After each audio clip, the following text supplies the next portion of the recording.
Welcome to Global Morning. The death toll from flooding. Most time our politicians just bring in policies too, for sure. Incidentally, we have several more stories. The legislature was carefully crafted to 22.2% inflation rates as of April this year. What does that say about where we are as a country? I think Nigeria has resorted to being resilient. Before you call a police station, before they even leave, they take permission from I don't think there's really anything on ground to improve. the struggle, the ASU strike. Minister of Education volunteered and said, give me 2 weeks. It was alive. The president never gave me any deadline.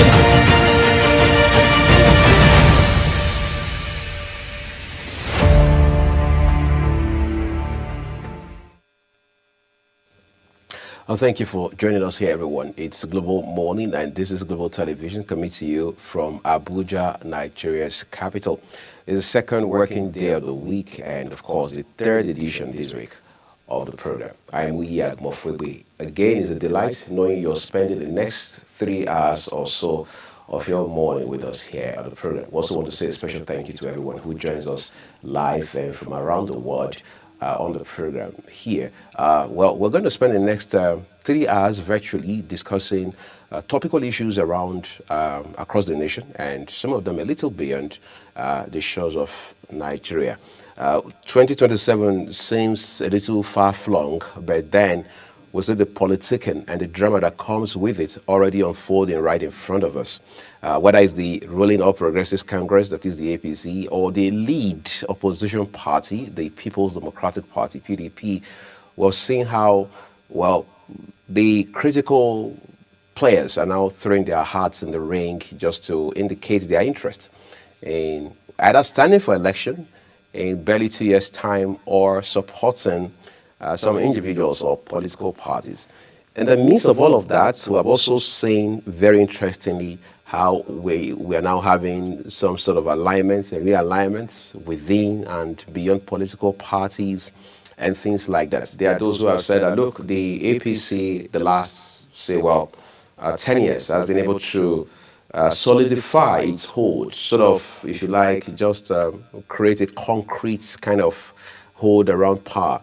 Therefore, it's going to take a lot of work for the opposition to be able to wrest power from the ruling party. There are those who say, well, if that is going to be a challenge, then it's only commonsensical that the opposition parties themselves should find some humility, some sense of some kind, and then form an alliance, all right? Something similar to what the ACN, as it then was, had done with several other parties, including the ANPP and the CPC in 2014 going into 2015, which of course has birthed what we today know as the ruling All Progressives Congress. But the question is, are the opposition figures ready to have that conversation? Or is it even possible they are having that conversation already? I mean, let's backtrack a little to 2023.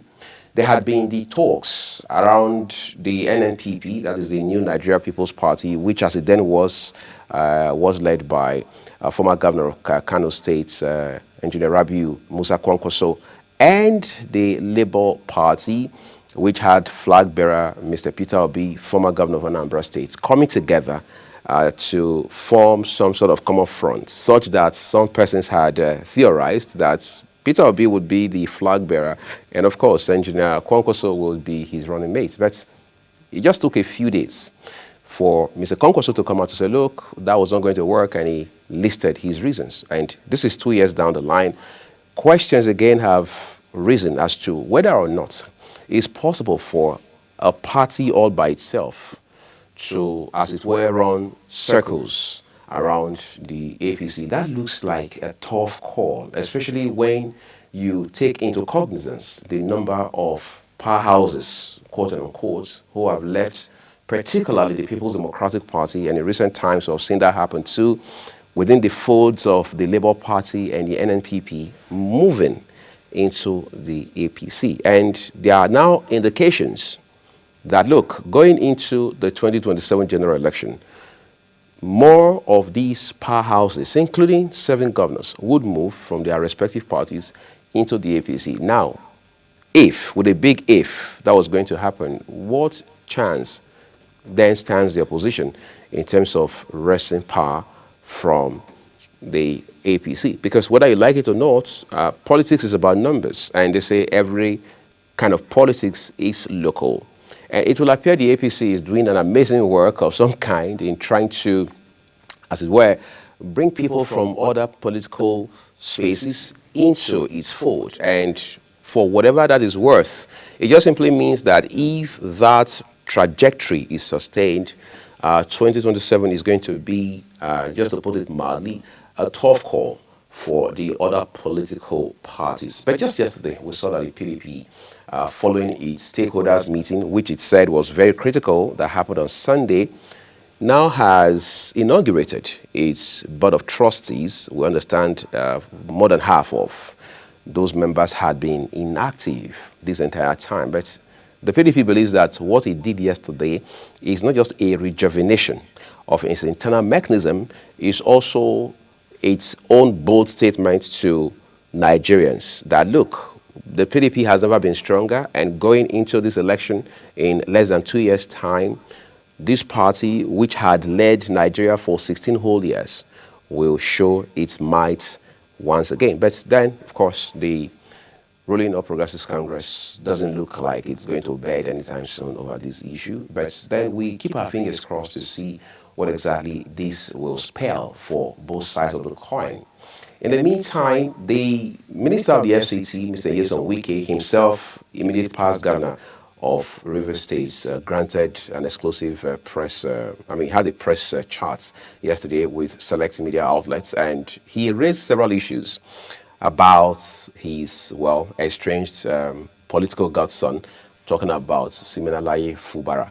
And he talked about how that the now, if you like, suspended governor had come to him with two APC governors, maybe with an olive branch, with the idea of making peace and so on and so forth. But just in the course of the week that was, Mr. Fubara had attended a tribute night for late elder statesman Pa Edwin Clark, where he said several things about the states of play in Rivers State. But one thing was very clear. He said, look, for those of you who think I'm interested in going back to the government house in Port Harcourt, you then will realize what's happening. You are obviously not paying attention.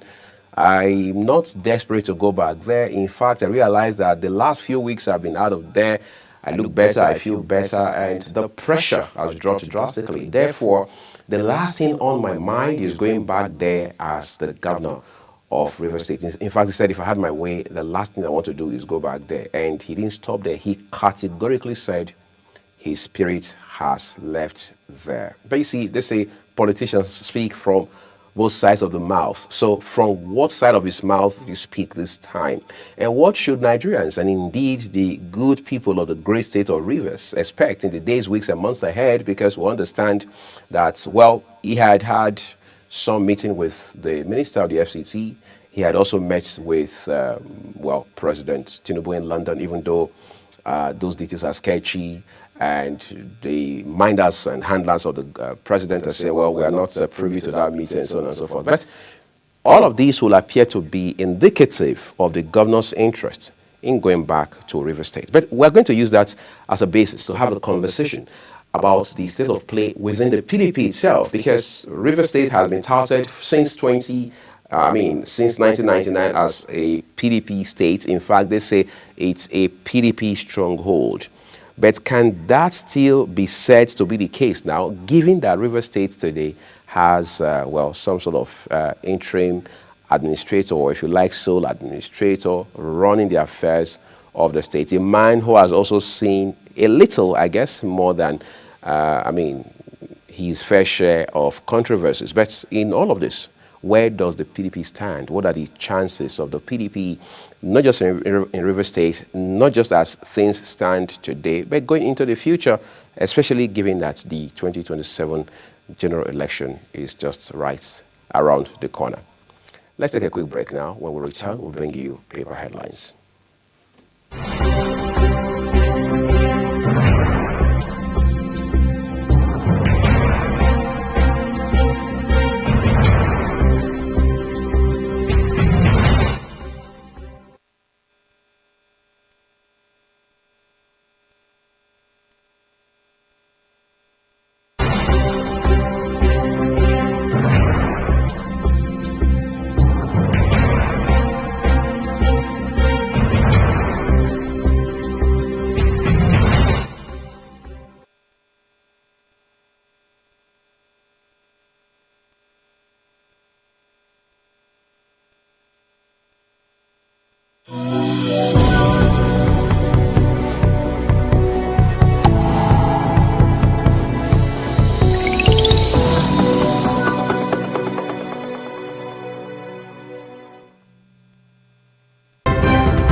Morning is your top morning show here on Global Television. We bring you fresh news updates daily while delving into a variety of current affairs and topics. A Global Morning aims to deliver newspaper reviews and latest news with experts on key global issues. And at the same time, keeping you well informed about important events, both national and international. Global Morning serves as a valuable source of information, helping viewers like you start your day well informed. Stay connected from Mondays to Sundays to a wide range of the latest news making rounds on Global Morning. We're on the road to protest. The president meets all of our demands.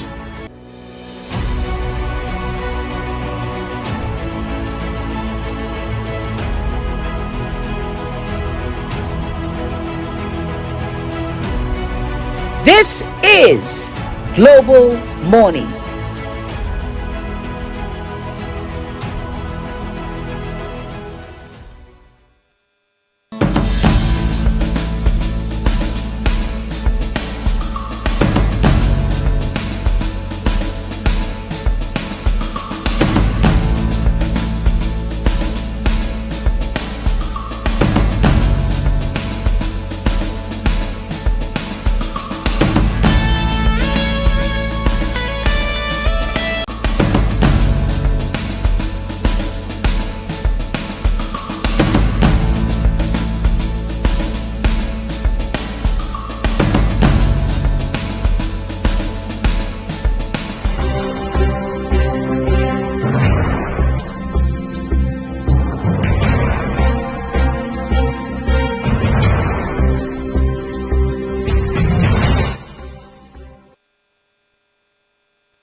All right, time to bring you papers, but Queen Agaba has joined the program this morning. You know, it's always a duo of two on this program every other morning, such as this. Queen Agaba, congratulations. There's a breakthrough, which we're not going to share just early this morning, but there's a party about that breakthrough. Are we really going to talk about that breakthrough this morning? Well, but thank you anyways. If you talk about it, you should. Yes, we should. I mean, it's been a long time coming, but well. Okay, so we're going to take a look at the papers. A lot happening already in Nigeria today. Papers are loaded as expected. But let's quickly begin this morning with the Guardian newspaper, which is always, as it's always the case, it's embellished with infographics right on the front page. That's the Guardian newspaper this morning. We begin with the star headline here. It reads, World Bank admits Nigeria's economic progress, says prices high. Like I mentioned, the infographics here would just give you an insight into what that means. 25,000 conditional cash transfer, 5.6 million households paid once, 2.4 million households paid twice, 1.24 million households paid thrice. Well, that's one area that's still very controversial for many Nigerians because they're asking who really benefits from this conditional cash transfers. How is it that we don't see people who say they benefited from it? But again, you're asking yourself, do Nigerians really come out when things like this are handed to them?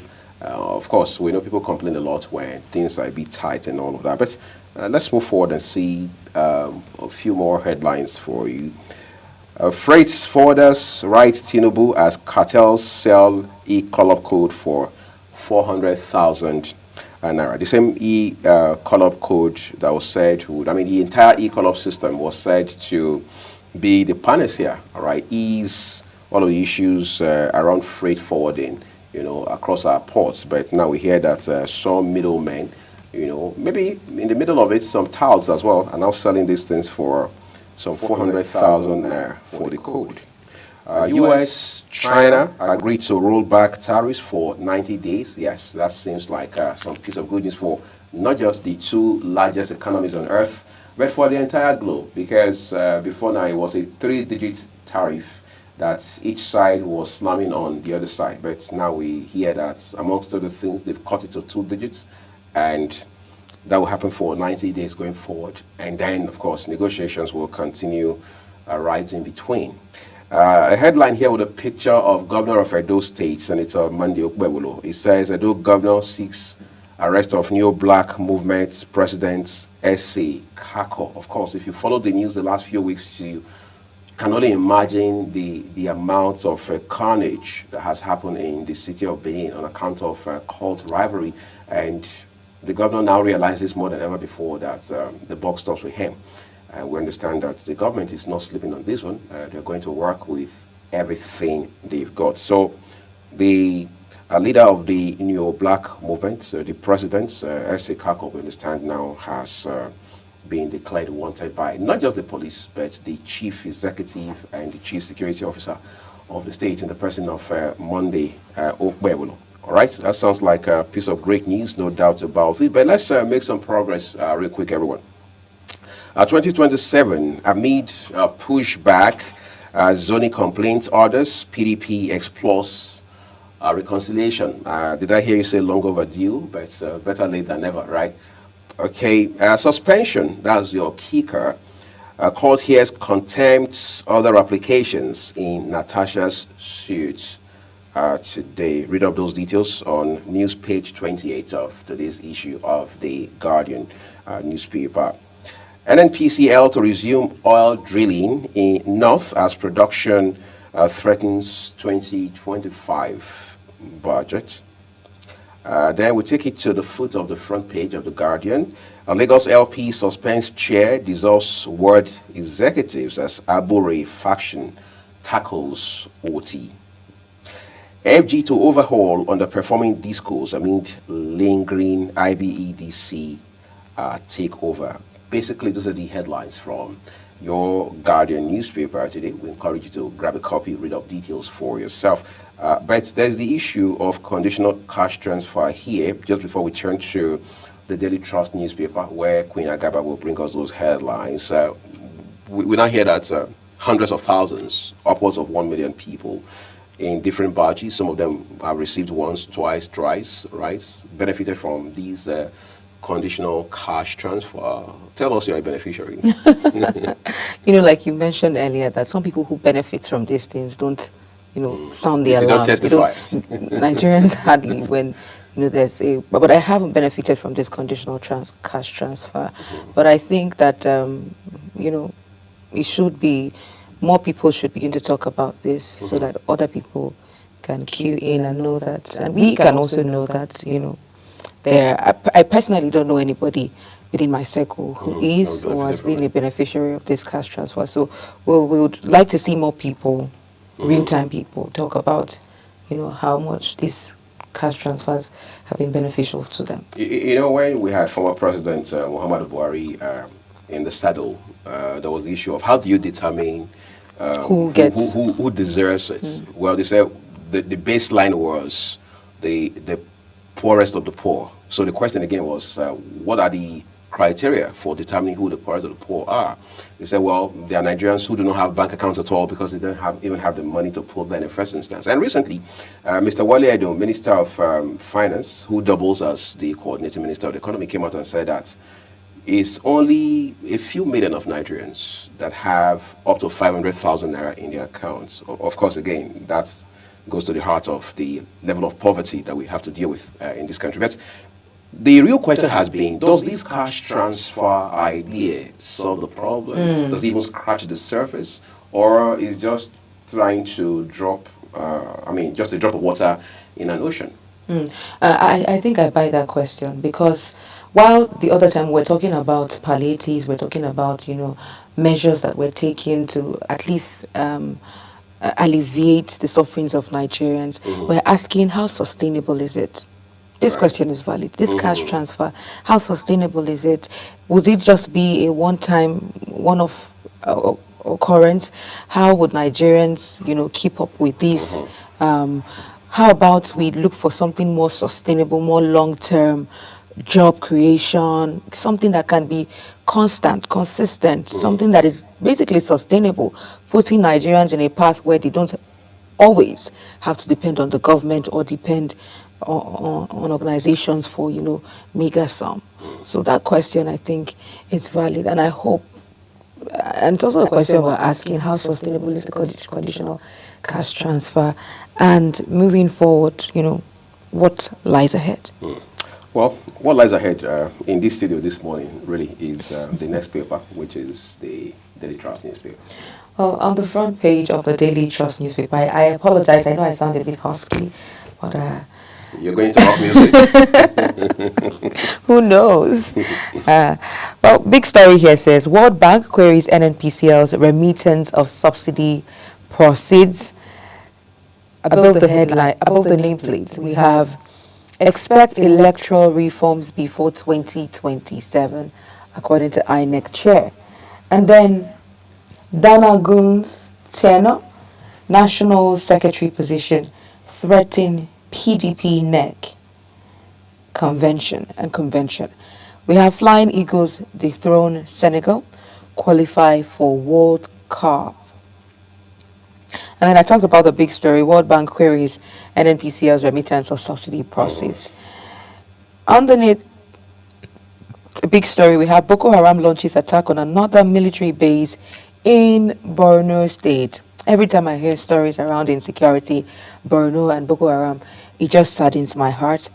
I discovered that I was in a conversation yesterday, and we're talking about the insecurity, particularly in the north, and as regards to our military officers. And then somebody was saying that, talking about a video he saw about, some military officers that were crying, particularly in the north, and then talked about how no much concern is given to those soldiers who are in the north.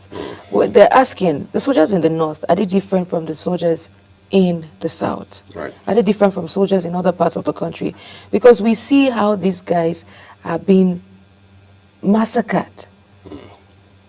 Sometimes we even hear of stories where these bandits have better weapons, better equipped compared to our soldiers. And now we see, this is what we see in the headline. Boko Haram launches another attack on military base in Borno State.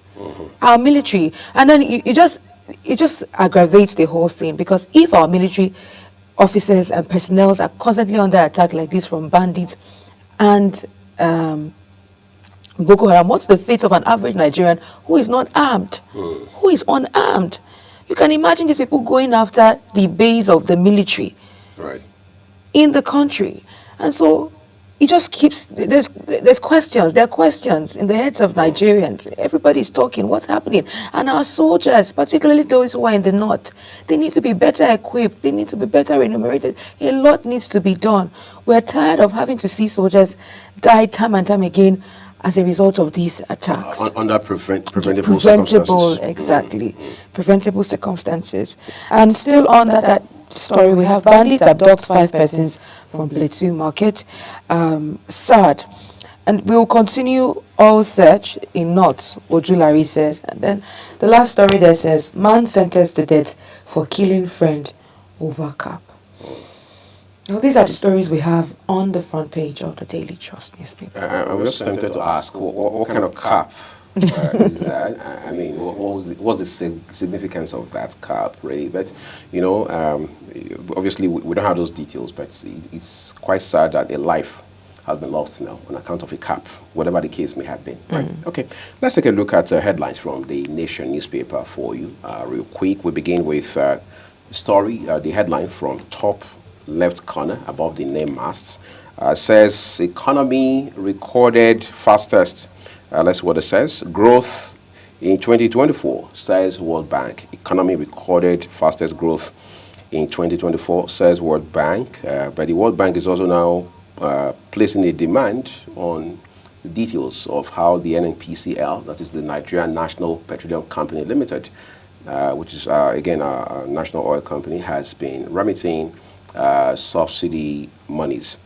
Wike Fubara came to me with 2 APC governors. The details on page 4.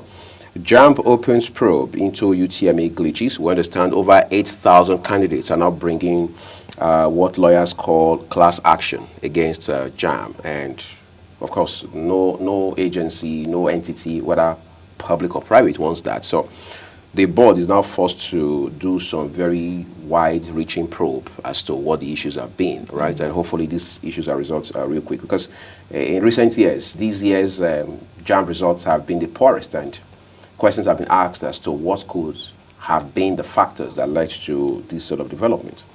All right, let's make some progress, everyone. Security under Tinubu, key gains, emerging challenges. Those details await you on pages 2, 3, and 6 of the Nation newspaper. All right, immediately beneath the name plates, government outlines disbursement framework for $360 million cabotage cash. FEC OK's plans to reduce costs of medicines creates jobs. Sounds great, but we have a rider to it. Here it says, we'll look at that real quick. Okay, it says Medipool to drive down costs, improve access to high-quality pharmaceutical products. Okay, that's a bit convincing and promising. UK ends social care recruitment. Some policy change for those who have plans to take up, some sort of job as care providers in the UK. They are now raising the bar on skill requirements, things around educational qualification, and then even English language proficiency. All right, so take note of that. All right. Okay, so inside of the Nation newspaper today, policy on job creation revived creative industry to facilitate 2 million jobs by 2027. Federal workers get group life assurance policy.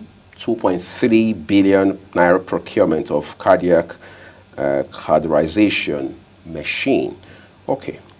What's more, the left corner of the front page of the Nation newspaper, PDP governors rally to hold party together because the center is threatened, obviously. 2 riders accompany that headline. The first one says, effort fruitless, party is dead, says Ganduje. Wike to challenge dropping of Anyanwu as secretary. And then we'll take it to the foot of the paper. A clerk lived for others, says Jonathan. INEC engaging National Assembly on electoral reforms. And then on the right corner of it, Edo government petitions IG, DSS, DG over alleged court leader. That's the leader of New Black Movement, who want to say it's Olorogun S.A. Kako.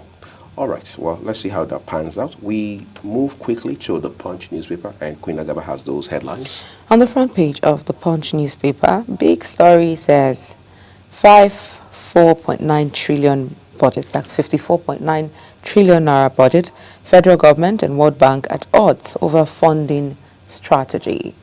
And also we have the rider that says bank fears government may resort to CBN emergency funds, false budget parameters, and minister counters.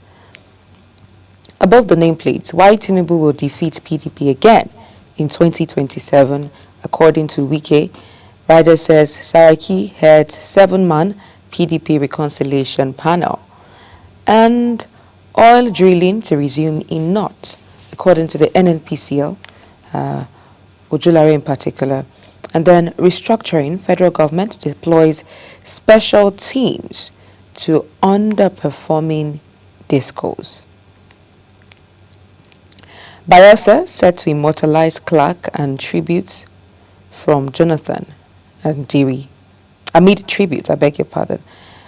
Bayelsa set to immortalize Clark amid tributes from Jonathan and Dewey. UK unveils plan to slash annual immigration by 100,000.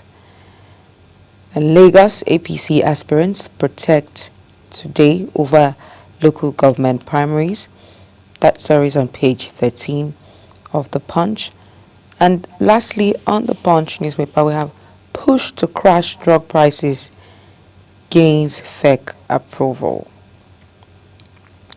So these are the stories we have on the front page of the Nigerian Punch newspaper. We have, then the story around restructuring and the federal government deploying special teams to underperforming discos. I think we've had, we would monitor this development and see how it pans out. But over time, we've had talks around restructuring, everything that has to do with restructuring, and we cannot really point out tangible results as to how these things go. But in the area of underperforming discos, we hope that this restructuring would yield better outcomes. Well, fingers crossed. Let's move on to the Vanguard newspaper for you now, everyone. We begin with headlines above the nameplate here. World Bank, FG disagree on budget 2025 assumptions. What's more, Delta, how monarchs, vigilante members aid kidnapping. High Court dismisses suit challenging a year warmer as Ologbosere of Warri Kingdom. FG opens 300 billion naira sukuk 7th as investors ask for more. That's the 7th round, but investors were told are asking for more. You find a picture here on the front page. Well, again, it has to do with the commendation service for late elder statesman, Dr. Edwin K. Clark. And in that picture, you see former President Goodluck Jonathan with his wife by his side, flanked by Governor Odoyo Diri of Bayelsa State, the former president's home state, by the way, with the governor's wife as well. All right. Then let's look at the star headline for you. Defections, that's Kika. PDP's collapse imminent, Ganduje, Wike. But Wike attended that same meeting. Well, the writer says, our party will rise again in 2027. That's the board of trustees chairman of the PDP, talking about former Senate President Adolphus Wabara. Conference hall, experts to brainstorm on government performance at midterm. All right. Poor UTME results. We are all responsible. Naptan. Soldiers killed as Boko Haram attacks military base in Borno. That story broke yesterday, and it also broke hearts across this country and beyond. The writer says suspected herdsmen kill 7 in fresh attacks on Benue communities. We have a bit of sports from the Vanguard newspaper. Egypt 2025 is a kicker. Nigeria qualify for 2025 FIFA Under-20 World Cup finals. It will appear those are all the headlines we have for you. Yes, this morning from the Vanguard. Our next port of call will be the Daily Times newspaper. Well, on the Daily Times, the front page of the Daily Times, still Fubara can't decide for Rivers whether or not to return as governor.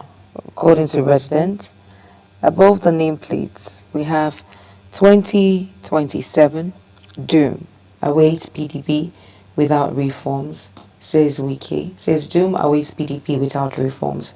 And Labour Party begs Tinubu to rein in Governor Oti over alleged threats to Abure and NWC members.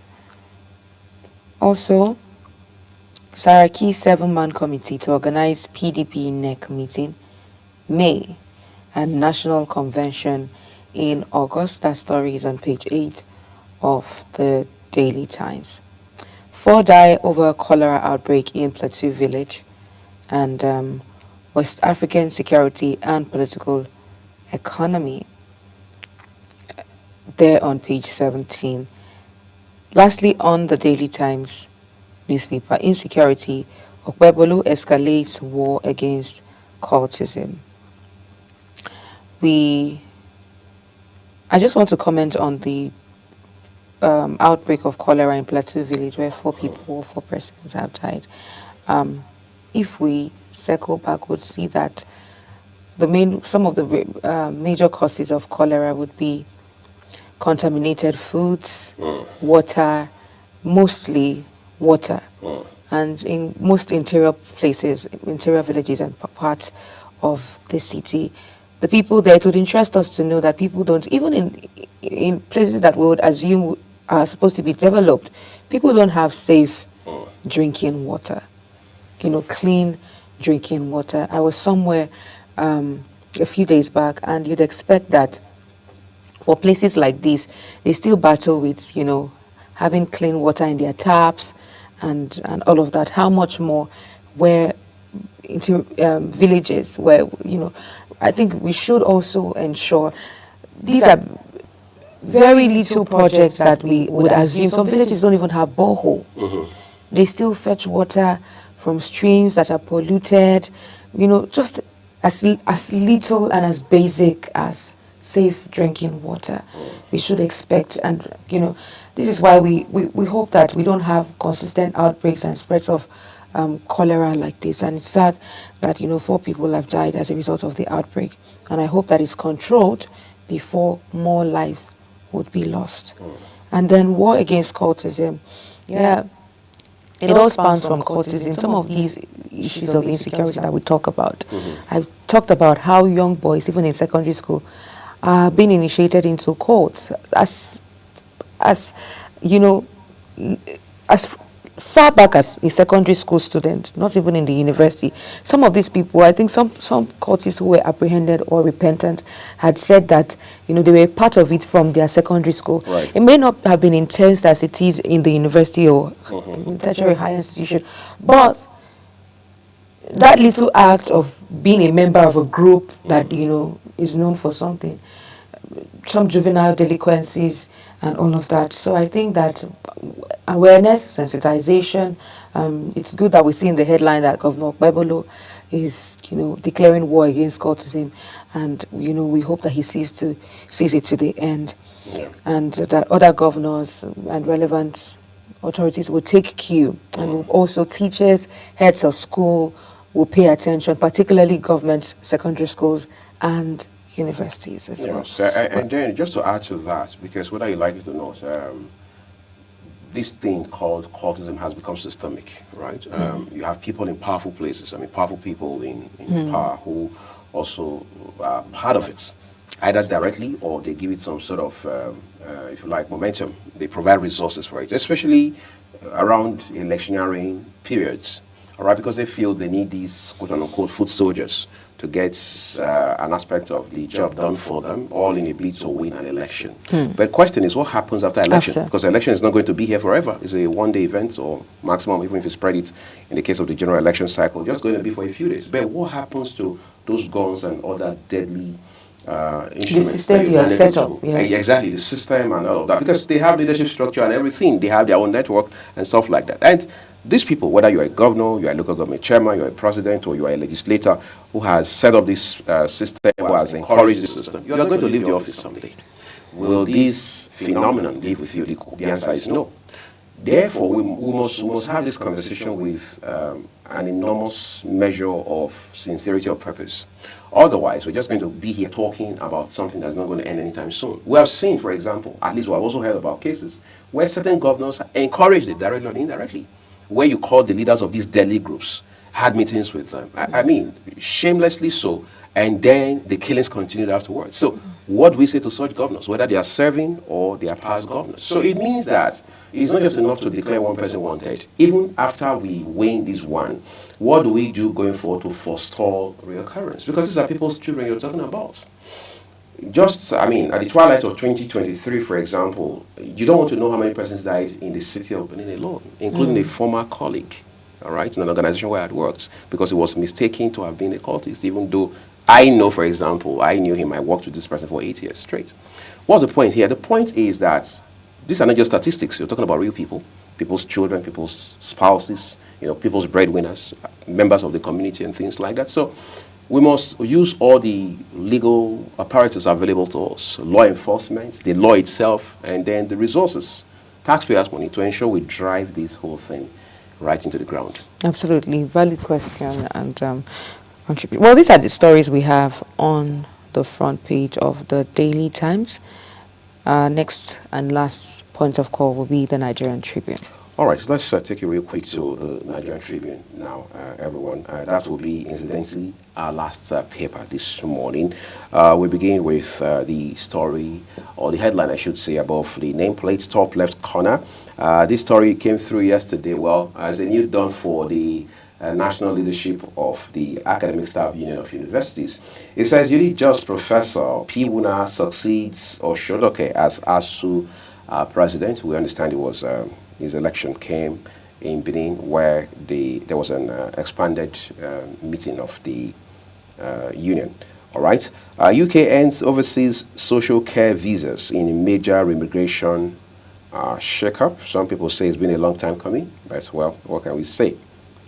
And then we have the star headline for you as well. World Bank, Nigeria's economy needs to generate better jobs, reduce poverty. Then some writers here comments Nigeria's growth trajectory, says economy recorded fastest growth in about a decade in 2024.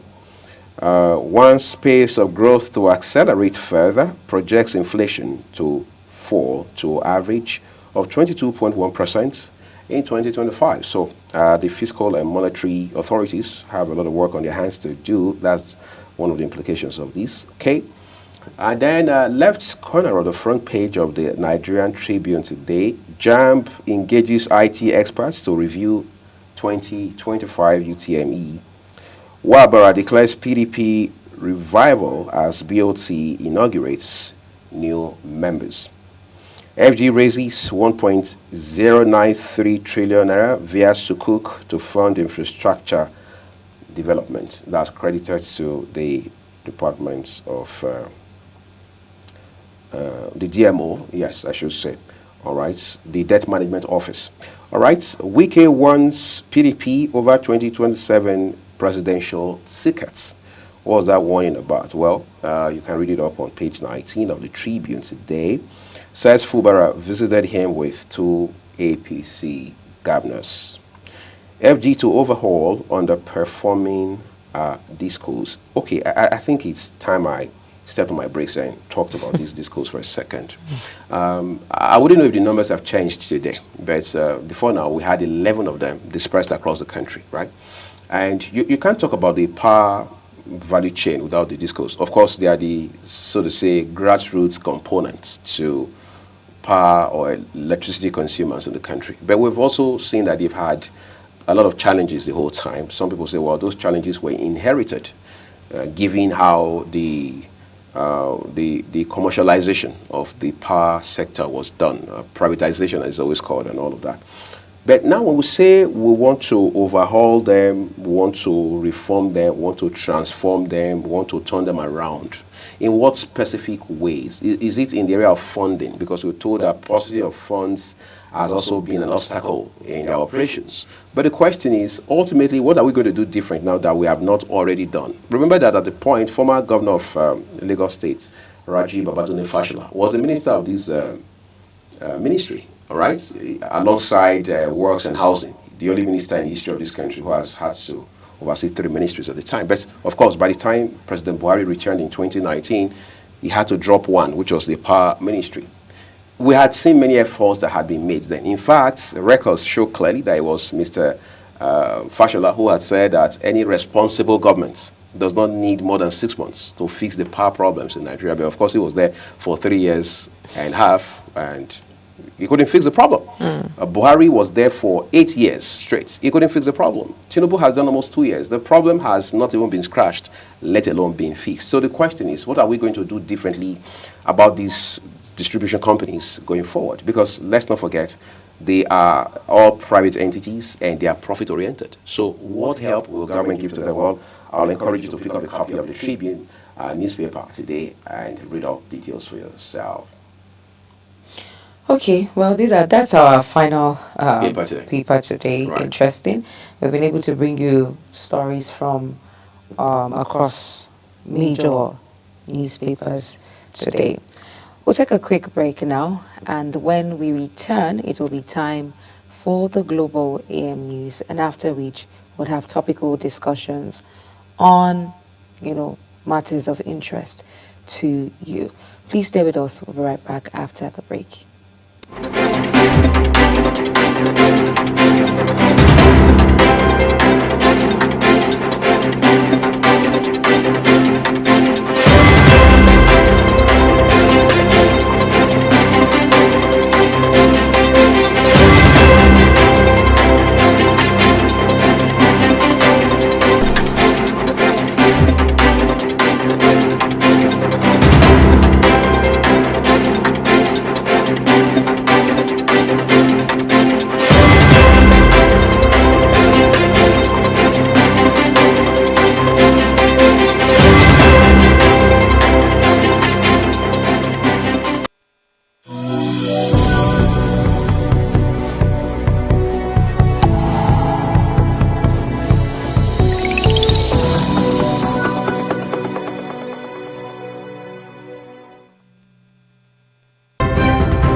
Global Morning is your top morning show here on Global Television. We bring you fresh news updates daily while delving into a variety of current affairs and topics. A Global Morning aims to deliver newspaper reviews and latest news with experts on key global issues.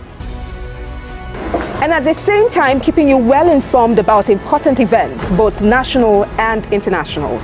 Global Morning serves as a valuable source of information, helping viewers like you start your day well informed. Stay connected from Mondays to Sundays to a wide range of the latest news making rounds on Global Morning. We're on the road to protest. The president meets all of our demands.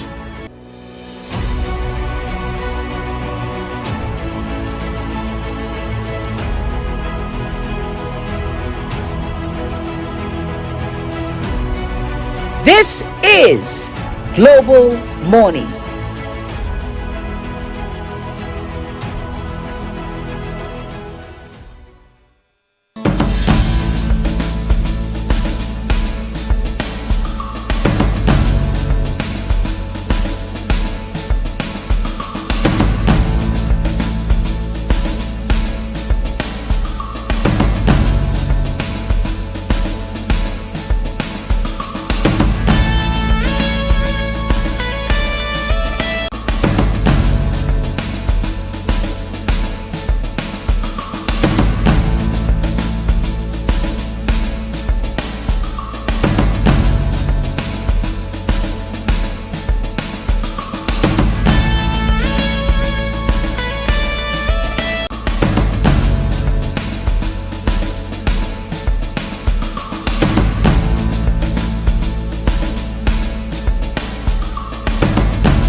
that Global Television can be watched in Nigeria and all over the world. Download the Global TV Nigerian mobile app for Android and iOS devices to watch Global Television real-time from around the world. What are you waiting for? Start downloading and stay connected to Global Television.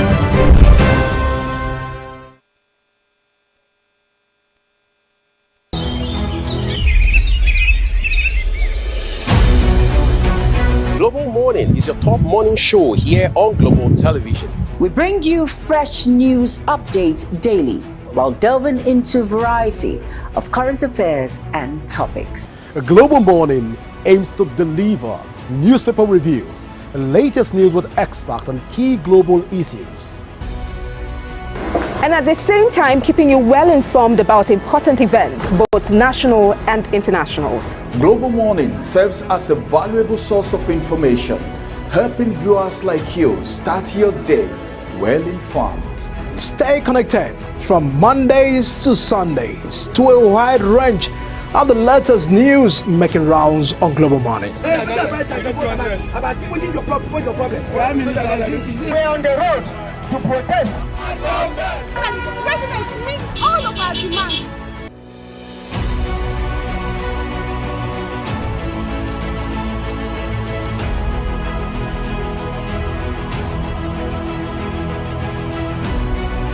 This is Global Morning.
Hello and welcome to all our viewers in Nigeria and around the world to AM News on Global Television.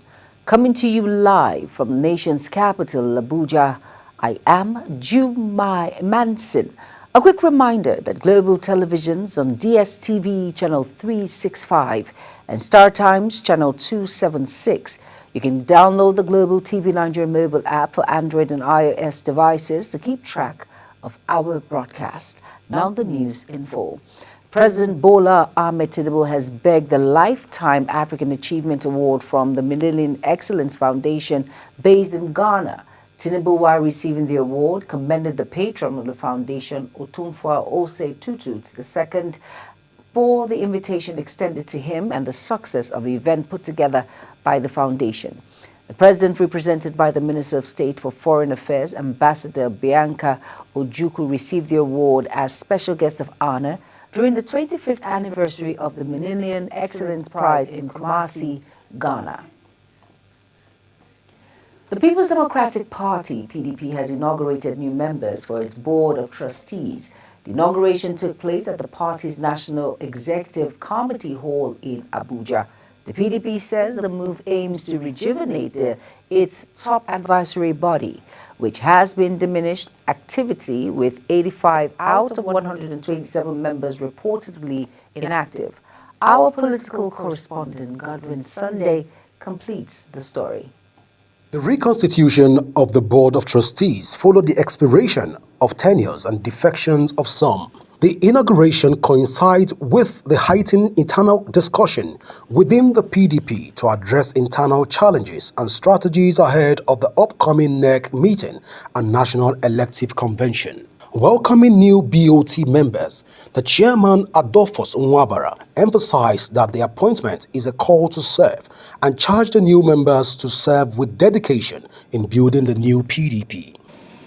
It is a call to serve with integrity, transparency, and an unwavering dedication to the collective good of our party and our nation. The acting national chairman, Ambassador Ilyasu Damagu, represented by Satunji Koshedo, the acting national secretary, seized the opportunity to welcome new members of the Board of Trustees. We will also expect a commensurate response from the BOT in supporting us to refocus and redirect the affairs of the party to what it's supposed to be. The highlight of the event is the presentation of new board members by the BOT Secretary, Ahmed McAfee. Speaking to journalists, some members of the newly inaugurated BOT spoke on what to expect from the new BOT. And that is a new beginning for our party, a regeneration of the glorious past. The takeaway is that is a call for a bigger service. For those who has been thinking that PDP has gone. If you're a good biblical scholar, you know that even Christ had defection in his time. The Bible recorded that at some point some disciples left him. So that is expected. Are taking place in all parties. There are people leaving PDP to other places, and there are people leaving other places to PDP. So I believe the most important thing is that members of the party who can't come to this forum, who are in the villages, they're in the party. They have not gone to anywhere. The PDP hopes that the newly inaugurated BOT members will bring renewed vigor to the party's leadership and help to navigate the challenges ahead. Godwin Sunday, Global TV News. The Minister of Labour and Employment, Mohammed Dayadi, has emphasized the need for legislative support to reform Nigeria's labour laws to meet international standards, citing critical bills awaiting consideration.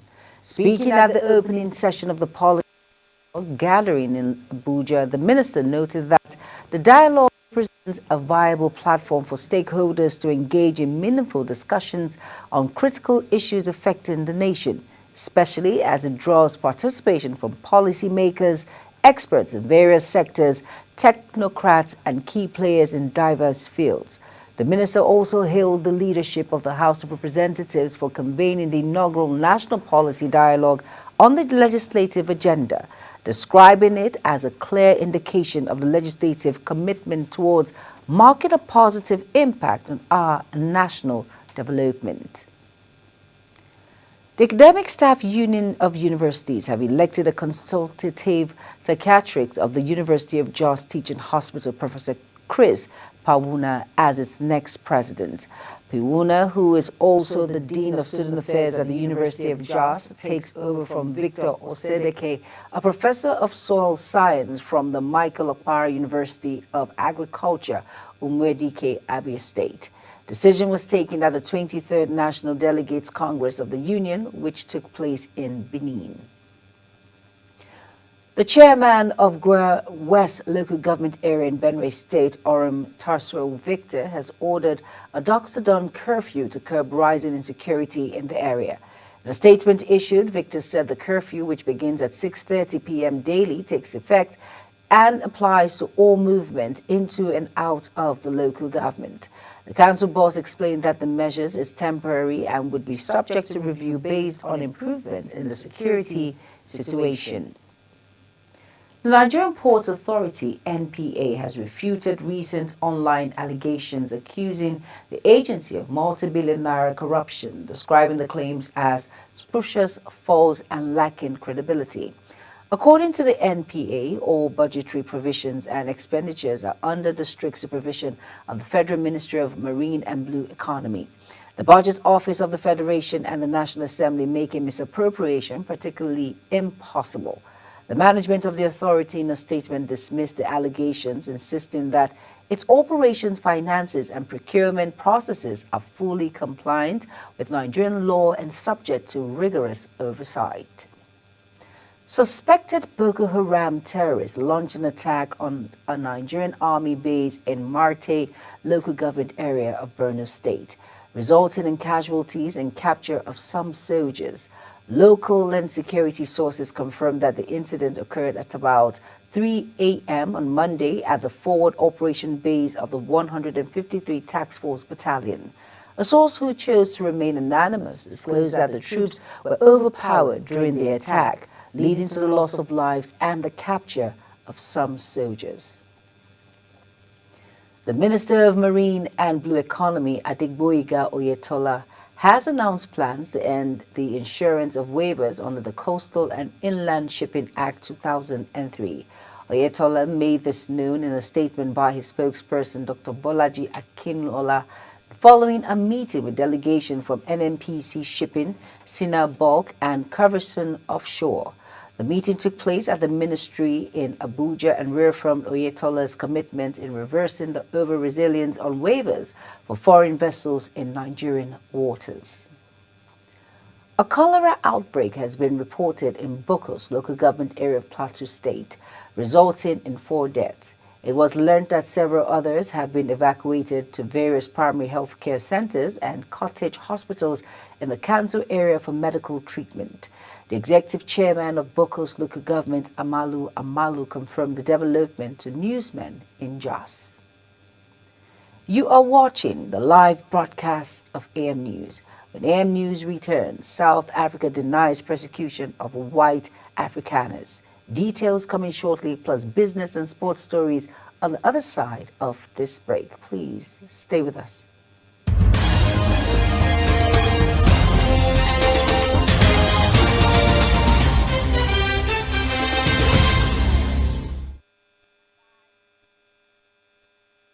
Do you know that global television can be watched in Nigeria and all over the world?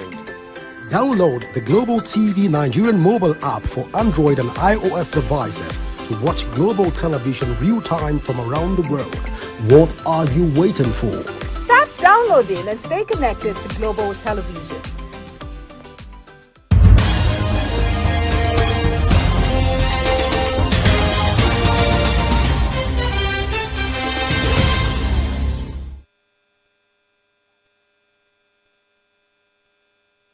You're welcome back, and if you're just tuning in, this is AM News on Global Television. Thank you for staying with us. In business now, the United States and China announced an agreement to drastically reduce tit-for-tat tariffs for 90 days, de-escalating a trade war that has roiled financial markets and raised fears of global economic downturn. After their first talk since U.S. President Donald Trump launched his trade war, the world's 2 largest economies agreed in a joint statement to bring their triple-digit tariff down to 2 figures and continue negotiations. U.S. Treasury Secretary Scott Bassett described the weekend discussion with Chinese Vice Premier He Lifeng and International Trade Representative Lin Chengai as productive and robust. The Dangote Petrochemical Refinery has effected another reduction in the ex-country price of its premium motor spirit, also known as petrol, below the publicly announced 835 naira per litre. It was confirmed that the refinery has reduced its price to 825 naira per litre for its customers, though a rebate of 10 naira after a successful loading of products at the refinery. The sources says marketers are still paying 835 naira per litre for products, but received 10 naira refund after reloading and escalating them from the refinery. The Chief Executive Officer of the Nigerian National Petroleum Company Limited, NNPCL, Bayo Ojulari, has announced plans to resume crude oil exploration activities in Kalamani, located between Gombe and Bauchi states. Ojulari made the disclosure during a recent interview. He said the company is fully prepared to return to the Kalamani off-field, which has generated high expectations among northern communities when drilling first began. And on the foreign scene now, Hamas said it has released American Eden Alexander from captivity, the final U.S. national imprisoned among those abducted on October 7, 2023. In Israel, Alexander, 21, spent 580 days in captivity somewhere inside the Gaza Strip.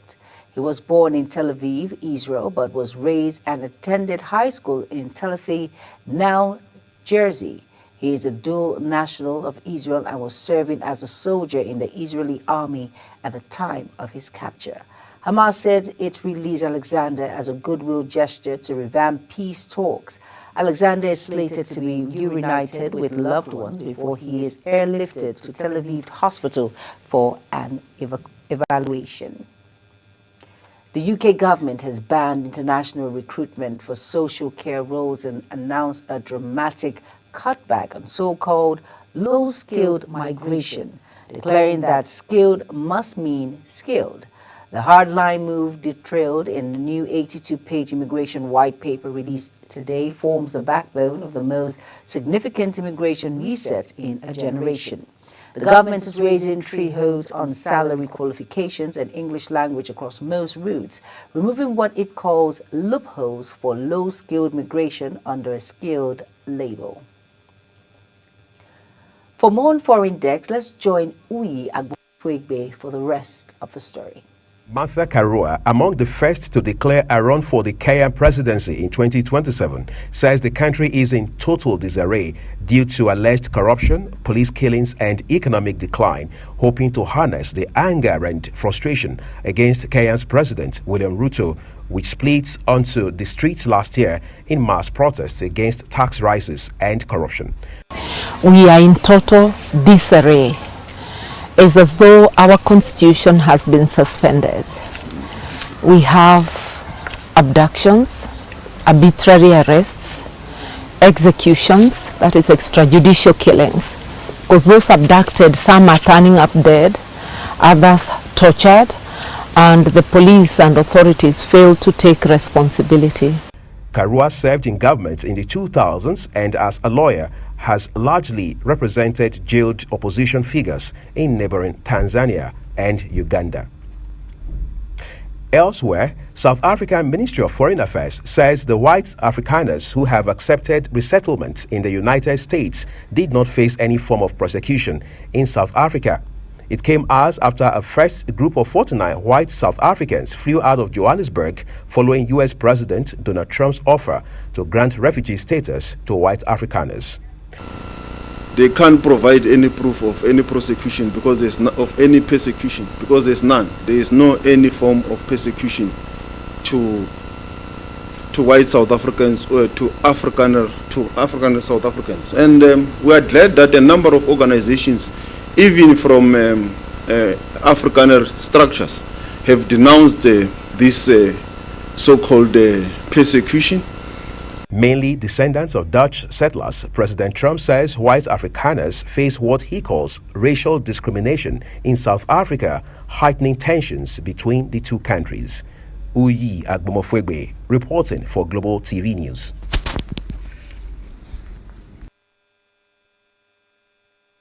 All right, now over now to the world of sports. The match between Flying Eagles and Senegal ended goalless as both teams could not be separated after extra time. But Nigeria kept their cool during the penalty shootout to claim a memorable win. Goalkeeper Ebenezer Portakat emerged the hero for the Flying Eagles as he made 2 penalty saves while another Senegal spot kick struck the crossbar. In the end, Nigeria retained their unbeaten record in the quarterfinals of AFCON, advanced to the semi-final, and sealed a spot at the FIFA Under-20 World Cup. Remo Stars have been crowned champions of the 2024-25 Nigerian Premier Football League after their 4-1 win over Ikorodu City in a matchday 37 game in Ikenne. The Sky Blue Stars came from a goal down to trash their Southwest rivals and also dent their hopes of picking a continental ticket in their debut NPFL champion. Although confirmed as champions 2 weeks ago, Remo Stars marched into the field of their coronation day with a guard of honor from their visitors inside an electrifying stadium filled with thousands of supporters who came to witness their historic day. The Nigerian Football Federation, NFF, has confirmed Remo Stars Stadium Ikenne and Moshood Abiola Sports Complex Abeokuta as venues for the upcoming international friendlies between the Super Falcons and Cameroon. The first match will take place at the Remo Stars Stadium Ikenne Ramos. The second match will hold at the newly visited MKO Abiola Sports Complex in Abeokuta. As we end the Global TV AM News, as it comes to an end, let's take a quick look at our top stories again. President Bola Tinubu has bagged the Lifetime African Achievement Award from the Millennium Excellence Foundation based in Ghana. And in business, the United States and China announced an agreement to drastically reduce tit-for-tat tariffs within 90 days, de-escalating a trade war that has roiled financial markets and raised fears of a global economic downturn. And on the foreign scene, South African Ministry of Foreign Affairs says the white Afrikaners who have accepted resettlement in the United States did not face any form of persecution in South Africa. And finally, in sports, we brought to you that the match between Flying Eagles and Senegal ended goalless as both teams could not be separated after extra time, but Nigeria kept their cool during the penalty shutdown to claim the memorable win. And that's it on Global TV AM News. A quick reminder that Global TV is on DSTV channel 365 and Star Times channel 276. Kindly follow us across all social media platforms now showing on your screen by using @Global TV NG. You can download the Global TV Nigeria mobile app for Android and iOS devices to keep track of our broadcast. I am Jumai Manson. Thank you for watching. Global Morning continues shortly. Stay tuned.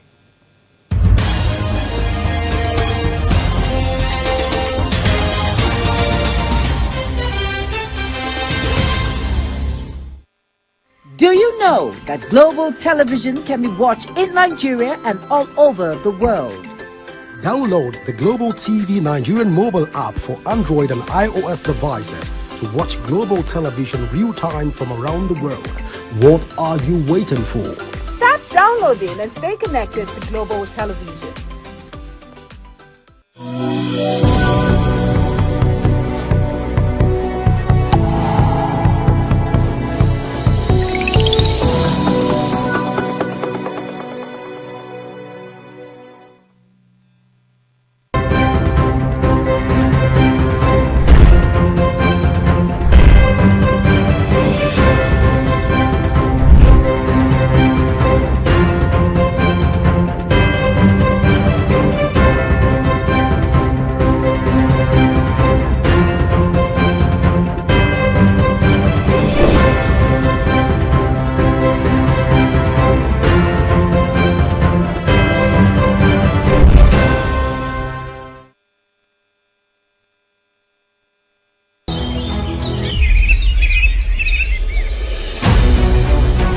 Global Morning is your top morning show here on Global Television. We bring you fresh news updates daily while delving into a variety of current affairs and topics. A Global Morning aims to deliver newspaper reviews, and latest news with experts on key global issues. And at the same time, keeping you well informed about important events, both national and internationals. Global Morning serves as a valuable source of information, helping viewers like you start your day well informed. Stay connected from Mondays to Sundays to a wide range of the latest news making rounds on Global Morning. We're on the road to protest. And the president meets all of our demands.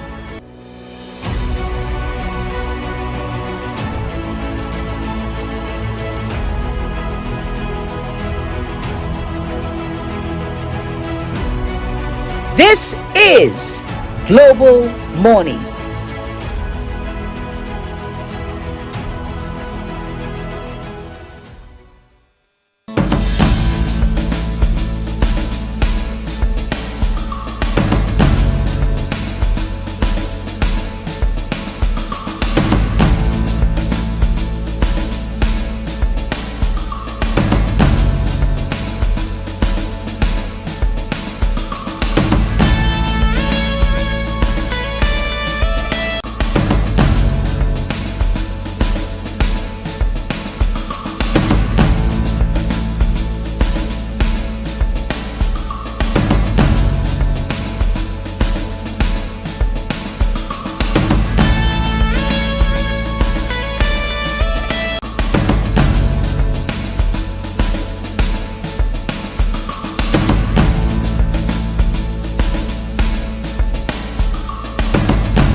Do you know that Global Television can be watched in Nigeria and all over the world?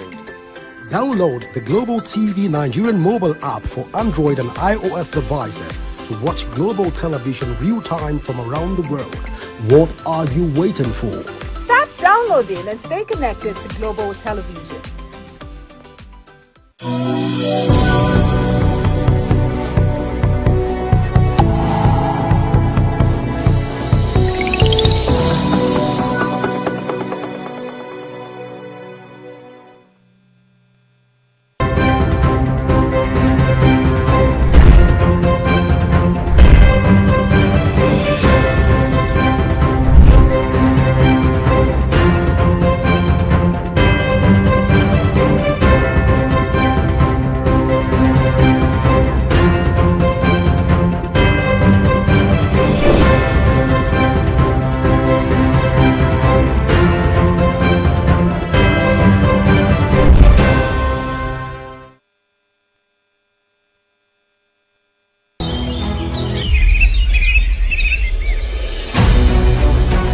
Global Morning is your top morning show here on Global Television. We bring you fresh news updates daily while delving into a variety of current affairs and topics. A Global Morning aims to deliver newspaper reviews and latest news with experts on key global issues. And at the same time, keeping you well informed about important events, both national and internationals. Global Morning serves as a valuable source of information, helping viewers like you start your day well informed. Stay connected from Mondays to Sundays to a wide range of the latest news making rounds on Global Morning. We're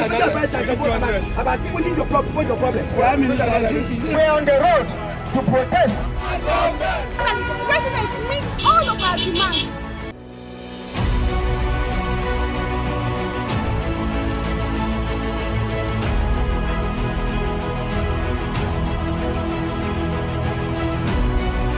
This is Global Morning.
Do you know that Global Television can be watched in Nigeria and all over the world?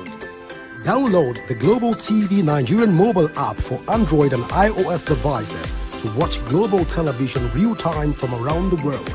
What are you waiting for? Start downloading and stay connected to Global Television.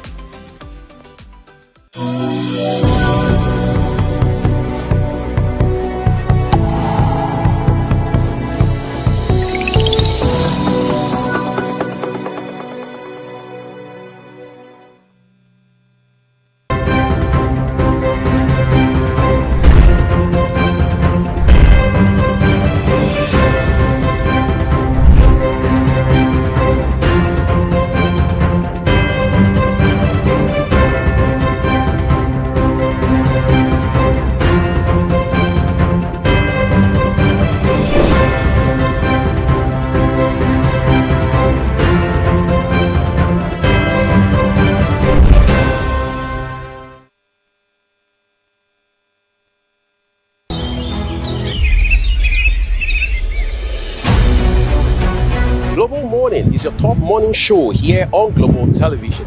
We bring you fresh news updates daily while delving into a variety of current affairs and topics. A Global Morning aims to deliver newspaper reviews, the latest news with experts on key global issues. And at the same time, keeping you well informed about important events, both national and international. Global Morning serves as a valuable source of information, helping viewers like you start your day well informed. Stay connected from Mondays to Sundays to a wide range of the latest news making rounds on Global Morning. We're on the road to protest. The president meets all of our demands.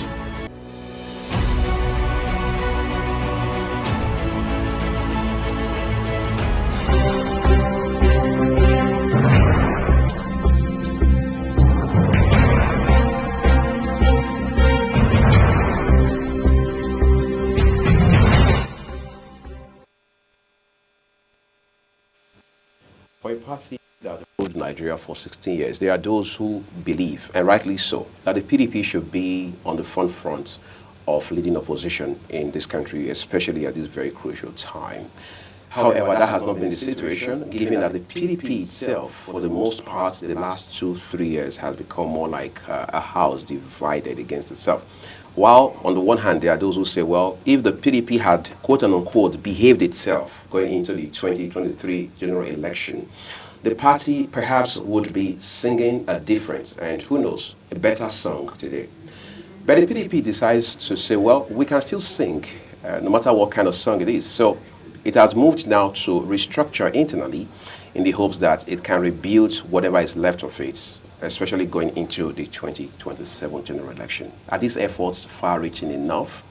Is the PDP lying to itself? Will the PDP that Nigeria knew between 1999 and 2015 be able to rebuild itself, rework itself, re-engineer itself, and put up a formidable fight against the ruling All Progressives Congress in the general election that is just barely 2 years away? Well, we have a chieftain of the party who is also the leader of the concerned PDP League with us in the studio this morning, Chief Debo Kiabu Warmates, to help us find sense in these recent developments within his own party. So, Chief, I'd like to say a big thank you to you for coming on the program. Thank you for having me. All right. Let's begin with, first of all, your party appears to be doing a lot of work internally to, if you like, reimagine itself. Just on Sunday, there was a meeting of stakeholders, and some people said they're surprised that your man, the FCT minister, was at the party. I mean, he was at the meeting because they say he was the last person they expected. And the other 4 governors or former governors who make the G4 or the G5 governors were also there with him. Talk to us about the significance of that meeting of Sunday night. Well, thank you for having me. And well, that Sunday night meeting was meant for the present PDP Governors Forum members and former governors of PDP extraction. And that is why you see those ones you call the G5, and you see the FCT minister, because he was a former governor also, and not just a former governor, a very prominent former governor of our great party, the People's Democratic Party. So that was why, and he was invited to be there. All the governors, former governors he saw there, were invited to be part of the meeting to brainstorm on the way forward for the party, considering the interest wrangling within the party, and most especially the position of the National Secretary, which the governors in their immediate past, before this Sunday meeting, the meeting that was held in Ibadan, erred in pronouncing an acting secretary as against the constitutional provision in section 47.5, and also the Supreme Court pronouncement. So I believe they've seen that they've erred, and they are finding a way to address that issue, because based on the Supreme Court pronouncement and the relevant sections in our Constitution, most distinguished Senator Emeka Anyanwu remains the National Secretary, and that is one of the recent contentious issues we have in our party. You see, there are people who believe that Anyanwu is a very good, if you like, ally of Mr. Wike, and as such, Wike would fight tooth and nail to ensure that he's reinstated. But is that not going to just, at best, deepen the crisis within the PDP? No. Let me correct some statement or word you use, reinstatement. There is no reinstatement here, because he has not been removed. So he was never removed? He was never, and has never been removed. So he remains the National Secretary since he was elected in 2021. He has never been removed. The Supreme Court pronouncement nullifying the pronouncement of the lower court, the High Court, and the Division of Appeal Court is a clear indication.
Distinguished Senator Samuel Anyanwu, and that solved the problem. And the his alliance with the FCT minister, or is a bosom friend of the FCT minister, and it cannot, because of the fact that people are saying he's a friend of the FCT minister and wants to deny him what is rightfully, constitutionally, legally, politically his position, will not make him deny him. And the FCT minister too is someone that protects his friends. And he said, no, this thing is right. My friend is supposed to remain there, and he will remain there, since the Constitution has not said otherwise. And another thing is that some of the people that are making those, carrying those narratives, they are close to the FCT minister, or they were once friends of the FCT minister, or beneficiaries of the FCT minister. So what is different about most distinguished Netanyahu? The question I do ask, if they come up and say Netanyahu has eaten PDP money, or he has spent our money without approval, or he has managed a party unfairly, that is a different thing. All the governors today, and some of them that are against him, he signed their forms when they were contesting. He signed their forms. So what is the issue? If you are saying the FCT minister is the issue, some of them, I'll mention name. Sheyi Makinde was a friend of the, in fact, he was called the youth leader of the PDP wing. So what has Netanyahu done to Sheyi Makinde that he will say that he will spearhead a team that will go and appoint the deputy national secretary as the acting national secretary, against the constitution, against the Supreme Court pronouncement. Meanwhile, Supreme Court pronouncement that you fail to respect, you have also approached the Supreme Court for other case. So why do you expect the Supreme Court to listen to you when you don't respect their own pronouncement? If they make another pronouncement, what is the, this thing that you respect their pronouncement or judgment? So it's laughable when they come out to say they have appointed this acting national secretary. Most of us see it as PDP Governors Forum acting national secretary. We PDP members see, and based on the constitution, Anyanwu remains the national secretary, and so will it be. Do you believe, I mean, given what you know as an insider, Yes. that there are people within the PDP who believe that, former Governor Nyesom Wike, now FCT Minister, has become too powerful, and there's no better time to, as it were, clip his wings than now, and they are making all of these moves to ensure that is achieved? I don't understand when they say too powerful. Every politician wants to be powerful. Those people that are saying that he is too powerful, give them the opportunity. They want to be more powerful than he is today. So it's not this. I don't know why everything is Wike. Wike has done his bit for the party. Wike is doing well for the party. When the party was going almost into coma, was going breathless, he gave breath to the party. And those that are saying they are founding fathers, they are this, they are that, they have even outside being a founding father of the party, what have they contributed to the party? Nothing. They have benefited more from the party than even. So the issue of Wike doesn't come in. He has done his bit and he has told the party, follow the constitution. His issue with the party is that follow the constitution, which is the grand norm of this association called PDP, or this political party called PDP, the People's Democratic Party. It's the People's Party. So it should be like that. We should abide and respect and obey our constitution. Simple, that is this issue. And he stated it. You remember in the 2023, he said zoning is in our constitution in section 7(3)(c). Obey it. They refuse. See what the situation we are into. Now he's sounding it. We have been echoing it, that let the presidency remain in the south for the next 4 years. Then by 2031, it goes to the north. But some people, just the same way, because of their inordinate ambition, are saying throw it open. And they've not shown capacity in winning election for us. We've given the opportunity twice. They failed. So the issue is not Wike. The issue is PDP leadership. PDP leaders should abide by the constitution of our great party. Your party has been, as they say in the field of medical science, hemorrhaging for quite a while now. Of course, the most recent being the exit, so to speak, of former governor of Delta State, Senator Ifeanyi Okowa. With the incumbent governor, Right Honorable Sheriff Oborevwori, of course, leaders of the party within the PDP in Delta State. Let's talk about how this magnitude of defection impacts your party adversely. Well, you see, let me first of all start by saying that is, same thing we are talking about. What has led to this recent, cross-carpeting the campaign is as a result of some of them are afraid with the actions of the governor refusing to recognize the national secretary. If today I want to contest election under the platform, who is going to sign my form? That was one of the reasons that led to the AMAC chairman decamping. From information we gathered, when the Delta State Governor decamped, James Manager, speaking on behalf of the PDC, he stated it, that they know that Anyanwu is the national secretary, but they are surprised to see that the Governors Forum appointed their own acting national secretary. So they are confused, and this, led to a lot of members of our party decamping.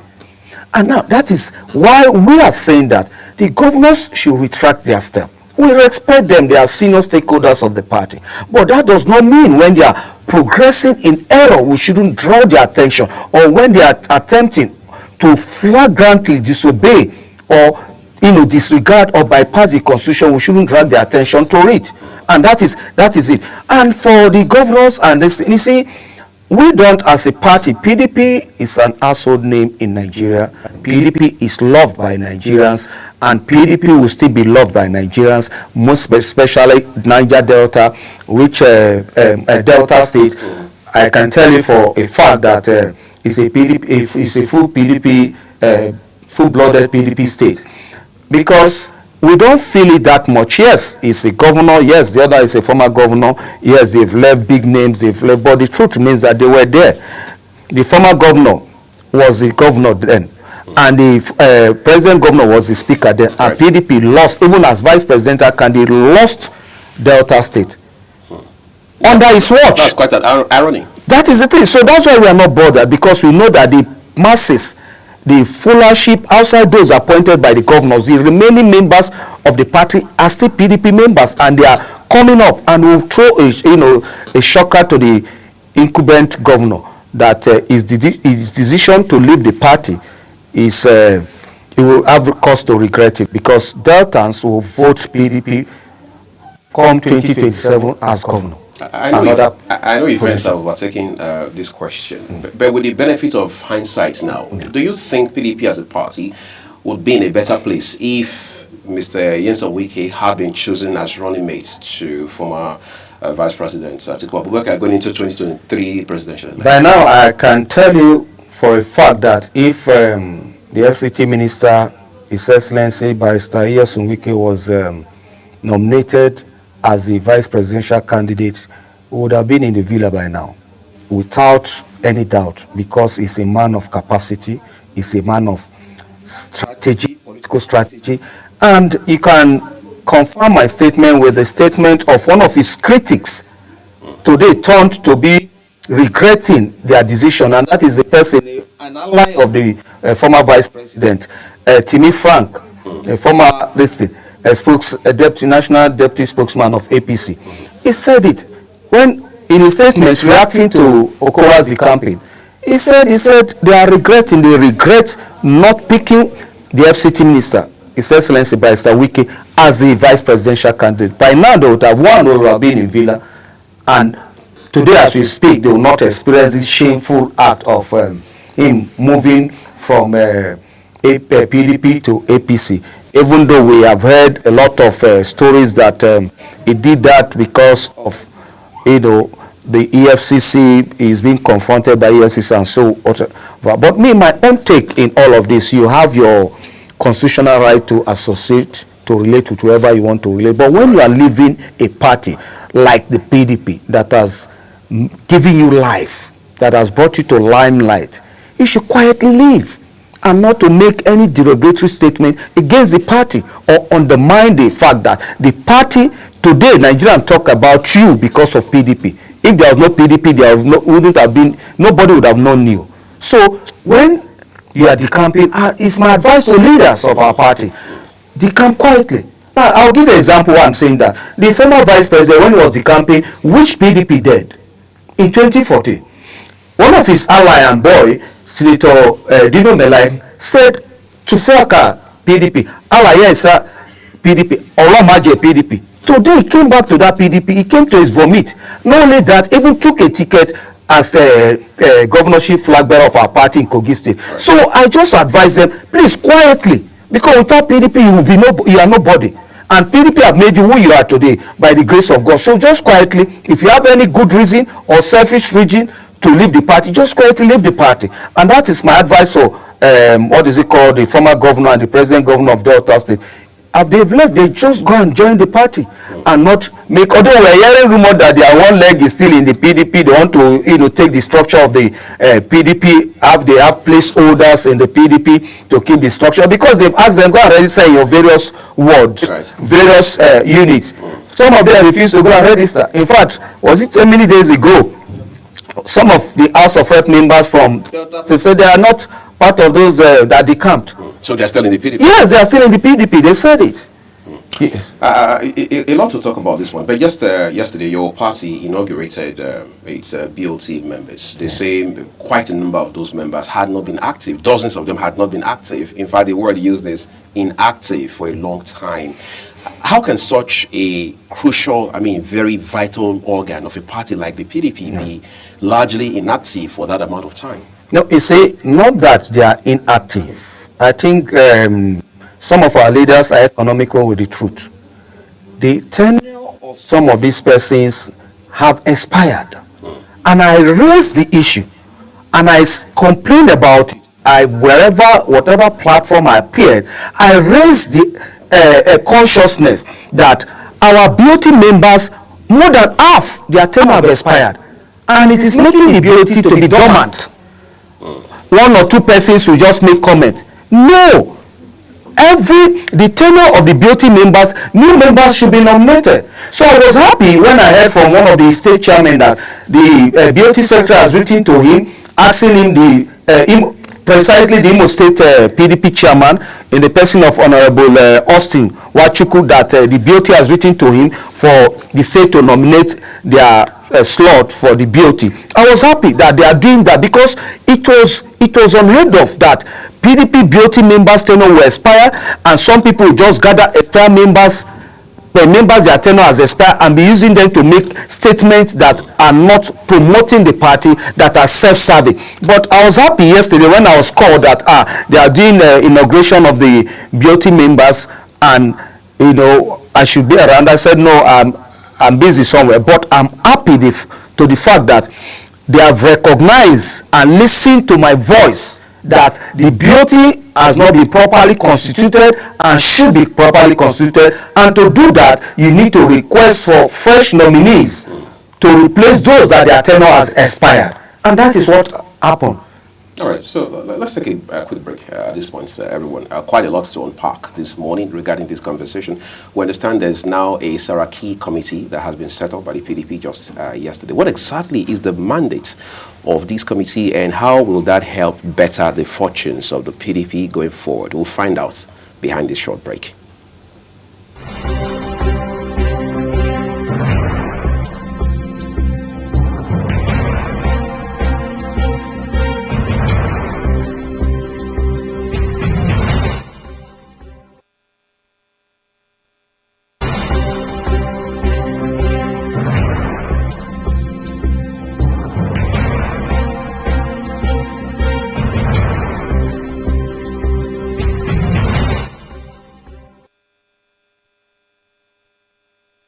So talk to our viewers about this Saraki-led committee that has been set up by the PDP. This is not the first time, by the way, that your party is setting up a committee like this. But what makes this one different? Well, I believe that this is, an intervention, reconciliation committee, because it's a welcome development, considering the fact that there are one or two issues that need to be addressed. And the person they appointed, His Excellency Dr. Bukola Saraki, is an experienced politician, and it is a familiar terrain for him. He has headed a committee like that within the PDP National, this reconciliation committee. So we hope that he will bring his wealth of experience and unbiasedness into this committee, and ensure that the mandate to reconcile aggrieved members, to act on it quickly. Because let me give you, for example, the major issue that right now would douse the tension in the party, or the interest wrangling in the party, is the issue of the national secretary. And to be frank to you, the national secretary, in the person of most distinguished Senator Samuel Nnemeka Anyanwu, has been a perfect gentleman. If he's not a perfect gentleman, I'm telling you, by now, PDP would have been in a serious crisis, or even our party secretary would have been shut down. And I'll tell you why. Because he's the secretary, and his deputy, because he has backing of some governors.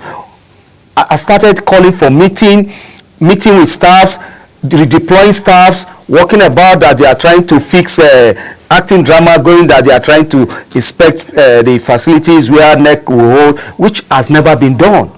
We know it's just drama. So, but despite that, he stayed back, knowing fully well that the law is on his side and the people are on his side. He stayed back. If he resisted that action, we know what would have happened at our national secretariat.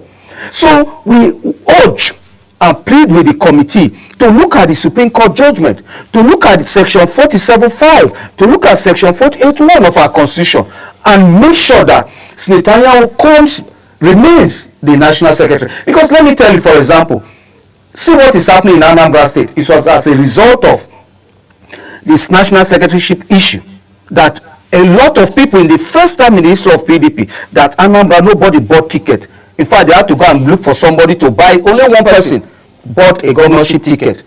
Why? Because people are afraid who is going to sign my form. Today we are talking about NEC in the next few weeks, 27th of this month. Who is going to send out the notice for the meeting is the National Secretary. Because any letter, any correspondence signed by the acting so-called, the PDP Governors Forum acting secretary, it's not PDP National Secretary, acting secretary, cannot be recognized. So those letters will not be honored? It will not be honored. Because by law, he's not the National Secretary. He should send correspondent to INEC, let's see.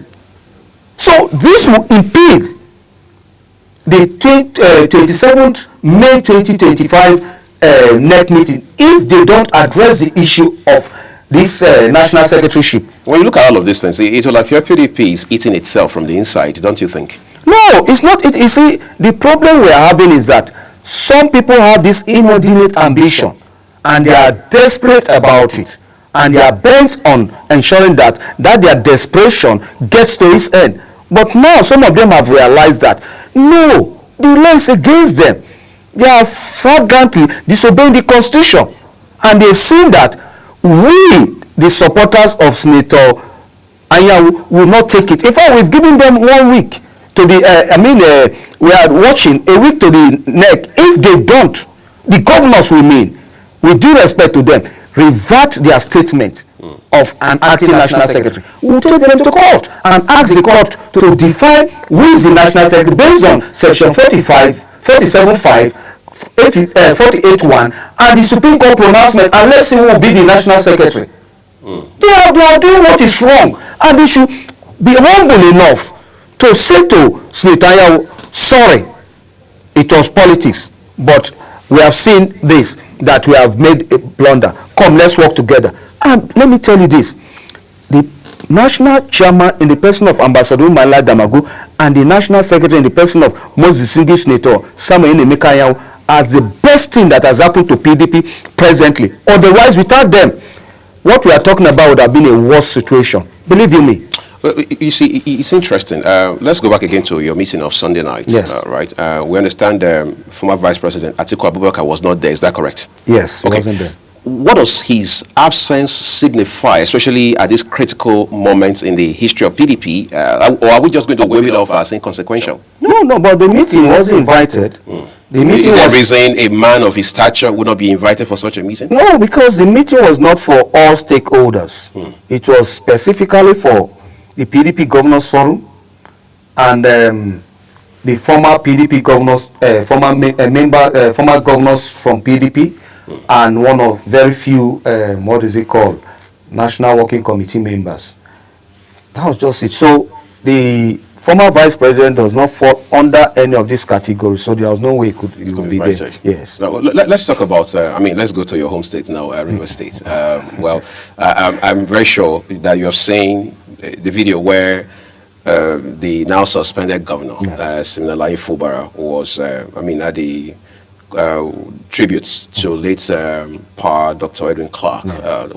Talked about how that for those who think he's interested in going back to the government house, they are not paying attention. They have another thing coming because his spirit has left that place. Of course, your man, the FCT minister, has responded to that during his media parley yesterday. What's the relationship like now between Wike and Governor Fubara? No, you see, he has said it in his media parley that he's open to, peace, is open to forgiveness, but the forgiveness should come with utmost sincerity and open-mindedness. So that is his position. And I just hope that the governor will take advantage of the opportunity being availed to, given to him by the FCT minister. You see, there is something, and when the governor made that statement, it's very correct to have said that people don't observe. He listened to people and they gave him wrong advice. Today, the advice has led him to this calamity he's facing today. And when people are telling him, see, come, the FCT minister said it. He said, see, do this, do that. Don't people are telling you, you're a governor, you can do this, you can do that. You can do this, you can do that. He said, don't forget those that did not. I was among them. I did not sleep. I made my little contribution, my sacrifice in my own local government to make sure that he became a governor. So me too, I'm out. Just like the FCT minister, that you come and abandon people through whom, the vehicle through whom you became, God used to make you governor. So his statement is a sign that he has begun to realize himself that he has made a blunder. He has listened to the wrong persons, people that were not supposed to be listened to, because the FCT minister, for his sake, had a lot of enemy just to make sure that he became the governor of Rivers State. He had a lot of enemy, and those people are the ones that are advising you. Would they advise you rightly? No, because they want that seat and you took it from them. So it's an opportunity to give you wrong advice, so they will have the opportunity to tomorrow take over that seat. And the governor did not see this and was listening to them. Today, look at where it has taken him to. So that statement is a statement of regret, and it's a statement that I feel he shouldn't only say it, but he should act it and go back. There is nothing wrong, like the prodigal son. There is no perfect this. You know, if you've offended someone, you can go and tell him, see, my leader, my father, I've offended you, well, forgive me, look at it. And with sincere heart, and the FCT minister says, there for peace, because what Rivers people want is peace. What Rivers people want is development. And that is what we stand for. And that is what the FCT minister stands for. That's why I say it's open to peace.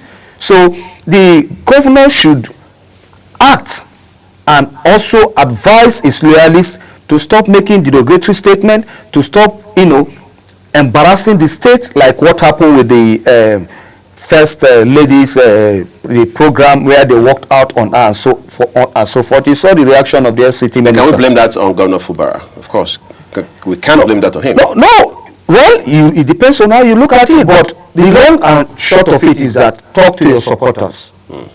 That look at it. There is a peace is coming, and I want to take advantage of that peace, and please, I appreciate your support, but at this point in time, just like he said, Oshogbe will not do anything. They've done Oshogbe, see where it has led him to. So he has said it to them in a simple term, that Oshogbe will not take us anywhere. That in fact, none of his supporters should go ahead to make statements or take actions without his knowledge or approval. Yes. But let's talk about something else. With regards to this same matter, during this press party we talked about, hosted by the FCT minister, he did say that Governor Fubara came to him, but he came with 2 APC governors.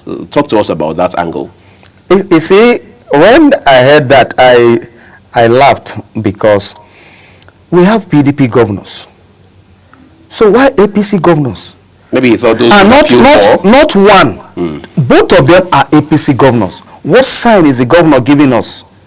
What sign?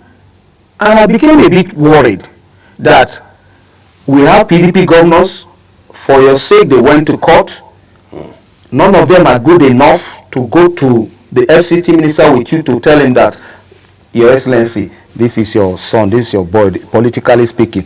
Please, he has realized himself, just like the prodigal son. We want you to accept him back and relate with him the way you used to relate with him, guide him the way you used to guide him. It's as simple as that. But when I had 2 APC governors, I sat back, I was like, what is happening? We don't have governors that are good enough to go with him to approach the FCT minister. Is that what the governor is telling us? So I became worried, and we are waiting to see what will happen. Well, I'm very sure a lot is going to happen in this regard. But again, we'll take a quick break at this point. When we return, a lot more to talk about before we wrap it up altogether this morning. We hear that there are a few other people within the fold of the PDP who are likely going to defect anytime soon to the APC. And somebody asked me on my way to work this morning, what exactly is the APC telling these governors and other big wigs within the PDP that makes them move into the ruling party? We'll find out from my guests this morning. Do stay with us.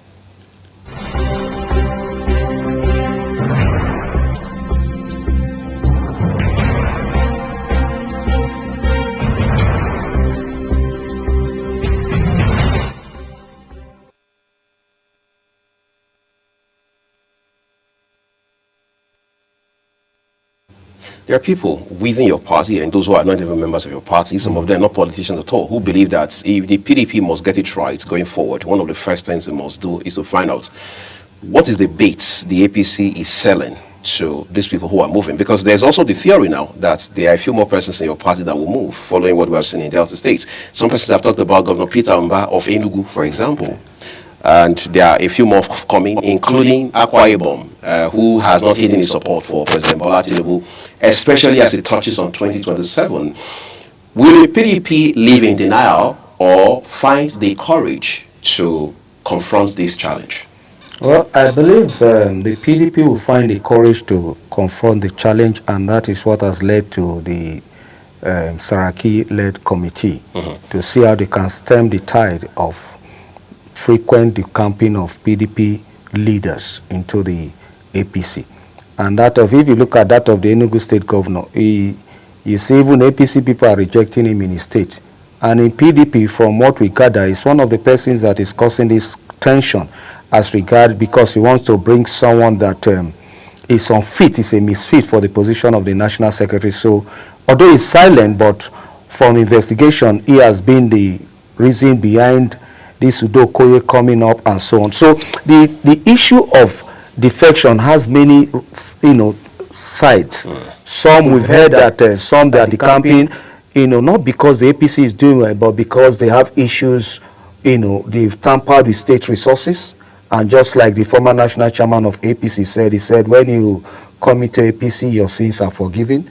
So that philosophy, has made some of them move into the APC with the hope that their sins will be forgiven.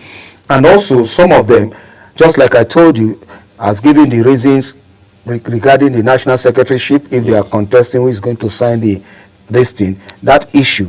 Some of them, that is the reason they give for leaving, but we don't know how genuine is that their reason, but that is the reason they've given. And the governors of our party has given those people the opportunity to have such reasons. If they, in their Ibadan meeting, accepted the fact that Anyanwu is the national secretary and abide by the constitution, most of these persons, I don't think they would have decamped. And people are not decamping to APC because the APC is doing very well. Now, let me tell you, for example, this security issue is heart-aching. See what happened to young Nigerians, vibrant Nigerians in Borno the day before yesterday or so. So it's something that we believe is more than what the eyes can see. But I can say that most of those that are decamping to the party, to APC, are doing it for self-centered reasons. Not because they want their people, they want development for their people, or they want something, this thing. They are living there because APC government is doing very well. Looking at all the indices, to be truthful to ourselves, you see that it's not because of what the APC is doing. It's because they want protection. It's because they don't want to be harassed by EFCC. It's because they are looking for covering and so on. So that is just it. Even the Enugu state governor, some of them is because they want their second tenure.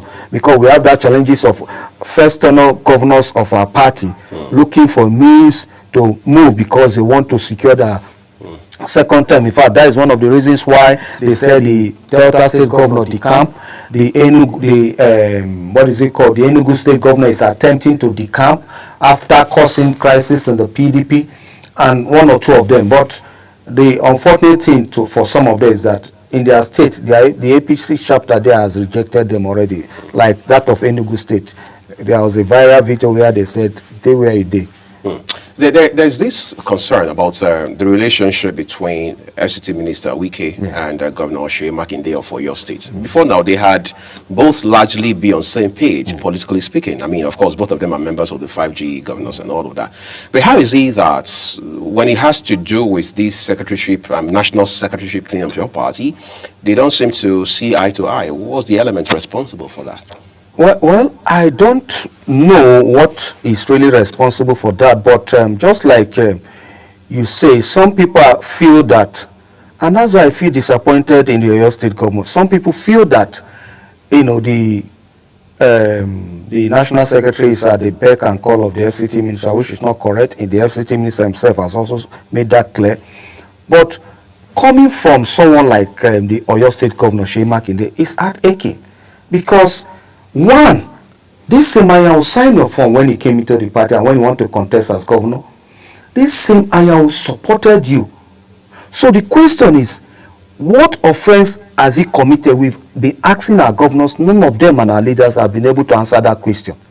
Now, if you say because of the FCT minister, you also are being a friend of the, or is still a friend of the FCT minister. In fact, we read on Punch and also some national dailies that he was delegated by the PDP Governors Forum to meet with the FCT minister. So if you are close to the FCT minister, and this person is close to the FCT minister, why do you want to fight him? Is it because you want to contest for president? If you want to contest for president, who told you that he will not support you if you are able to take the party ticket? He signed your form as governor when you wanted to contest as governor. So why do you think you will not sign your form? Or what is that thing that there's something beyond what the eyes can see that is making us, and that's why people like us are very concerned, because the person we least expected that can be used or will want to spearhead the truncating of the tenure of most distinguished Senator Samuel Anyanwu is His Excellency Governor Seyi Makinde of Oyo State. But we are amazed, and that he's at the front burner among the people that don't want him, himself and the Governors Forum chairman.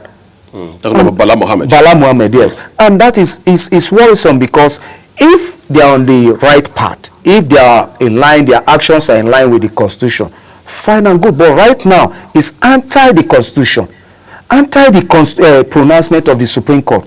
So I want to use this opportunity to plead with them as leaders of our party to retract their steps and work with one of the finest national secretary we've ever had, and ensure that the party move forward.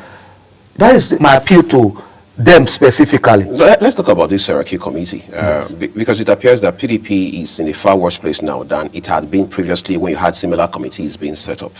Look at somebody like Ugo Chinyere, for example. A man, in his own right, has sizable followership within the PDP. He wields his own amount of influence within the PDP. His position largely aligns with that of the presidential candidate of your party in 2023, former Vice President Atiku Abubakar, for example. Does this committee have the capacity, from what you have seen now, being realistic, to be able to help mend fences within the party?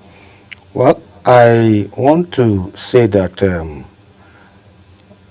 the chairman and the members of the committee, I always like giving people the benefit of doubt, right, before commend or criticize them.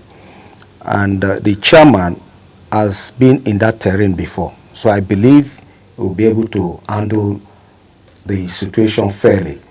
And I presently, giving him the benefit of the doubt, I believe in his capacity to being a former governor, a former PDP Governors Forum, Nigerian Governors Forum chairman, a Senate president.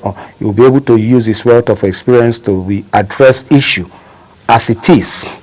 And to talk about Ugo Chinyere, you see, number one, let me let you know and our viewers that he's no longer a member of our party. I have evidence to that fact. He was expelled by his ward, and the expulsion was affirmed by his local government. The state affirmed it. I have a copy of the letter that was sent to the NWC. So Ugo Chinyere is, as we speak today, is not a member of PDP. He joined PDP in 2022. And you see, there is something I want to say. Just like my governor, that is same thing Ugo Chinyere. Now let me tell you, based on by your governor, you mean Fubara? Yes.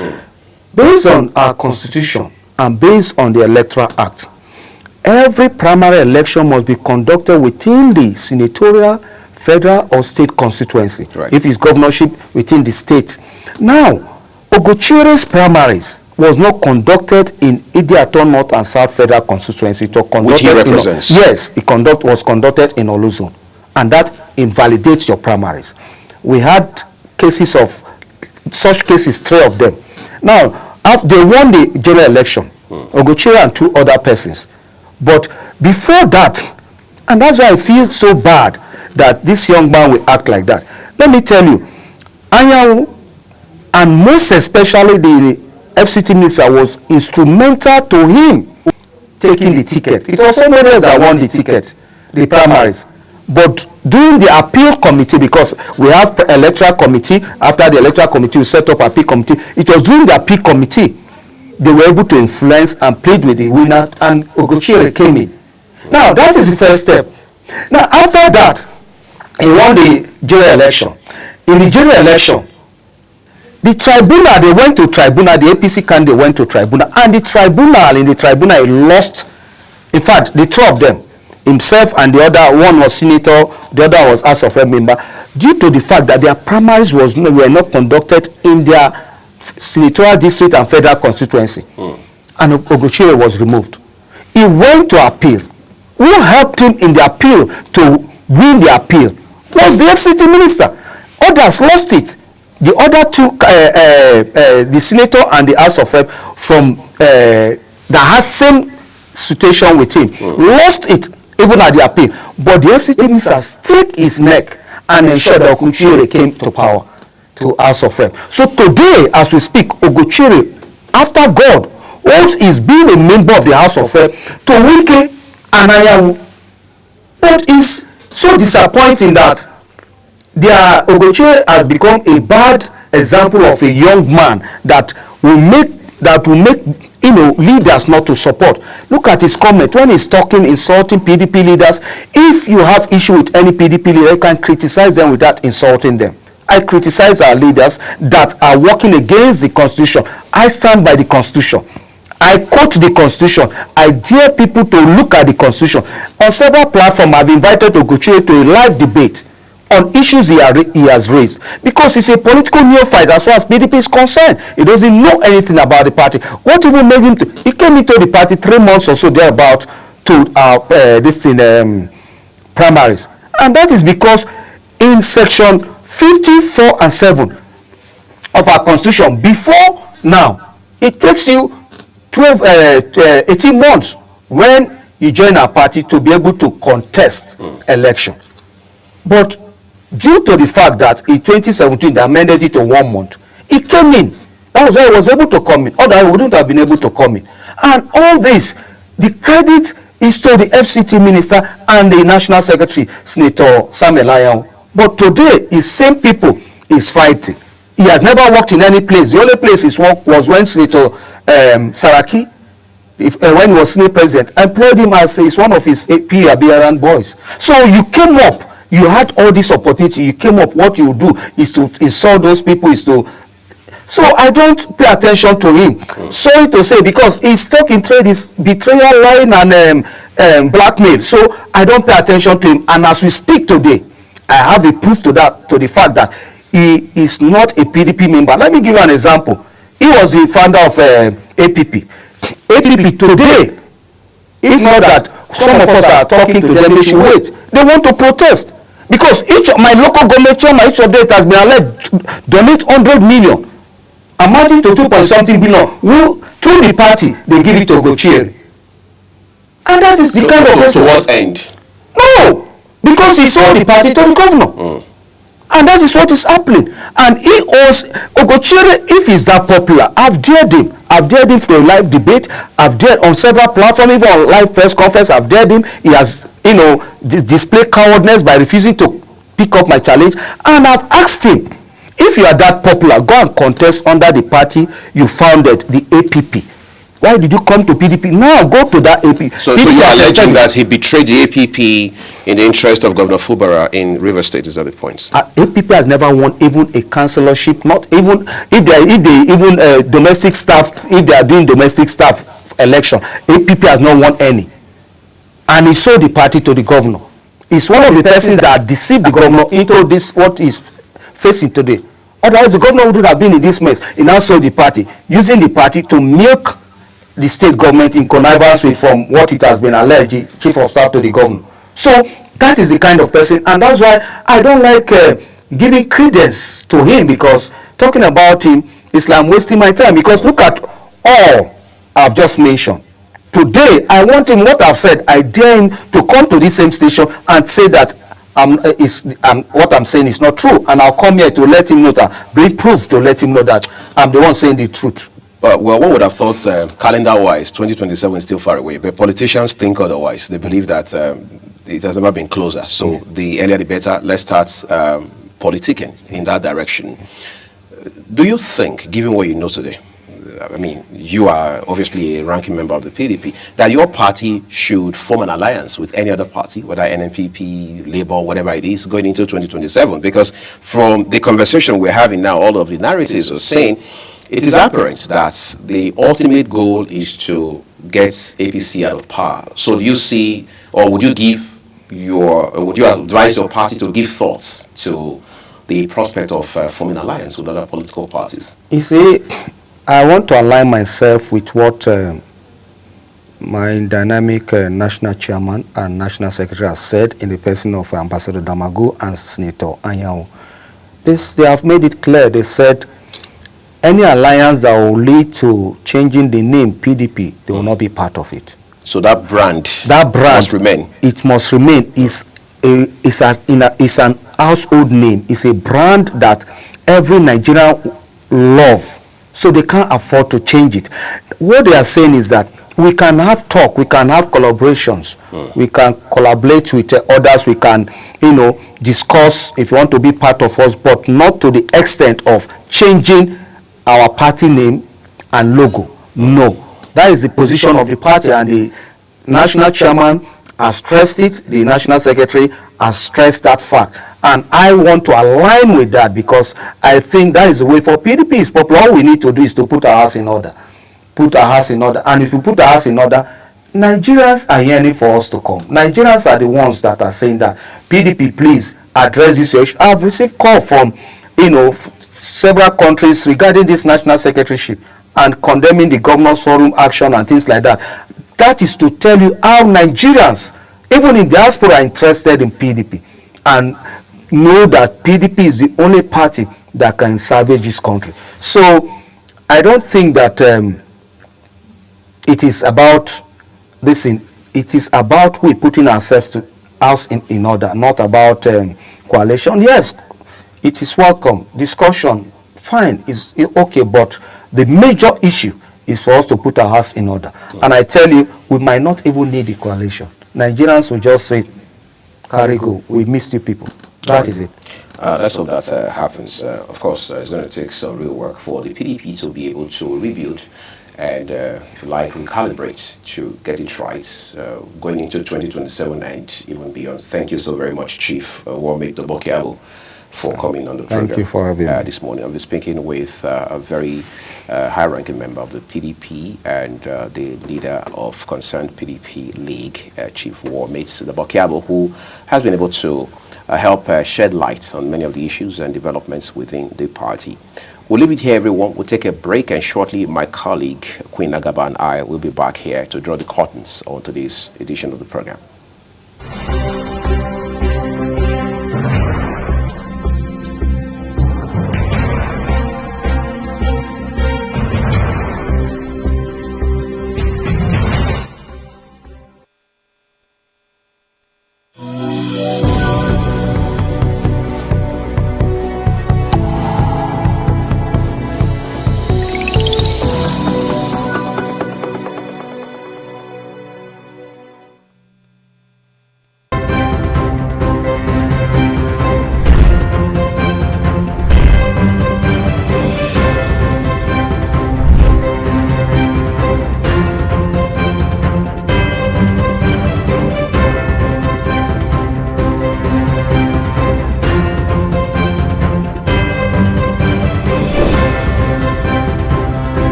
Global Morning is your top morning show here on Global Television. We bring you fresh news updates daily while delving into a variety of current affairs and topics. A Global Morning aims to deliver newspaper reviews, the latest news with experts on key global issues.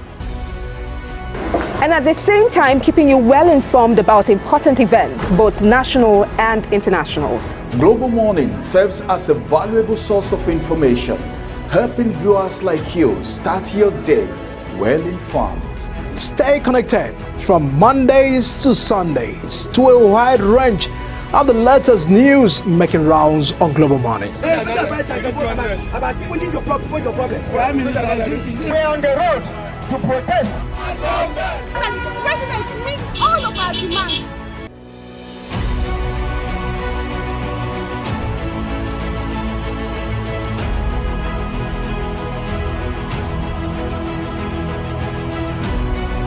This is Global Morning.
that global television can be watched in Nigeria and all over the world. Download the Global TV Nigerian mobile app for Android and iOS devices to watch global television real-time from around the world. What are you waiting for? Start downloading and stay connected to global television.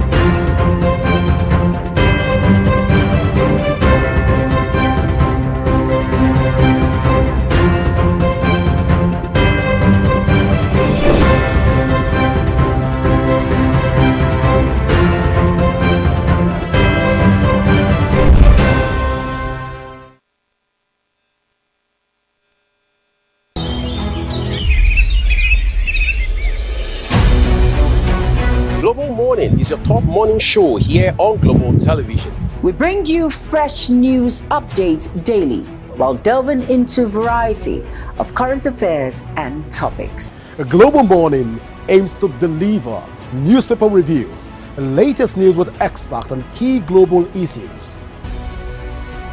And at the same time, keeping you well informed about important events, both national and internationals. Global Morning serves as a valuable source of information, helping viewers like you start your day well informed. Stay connected from Mondays to Sundays to a wide range of the latest news making rounds.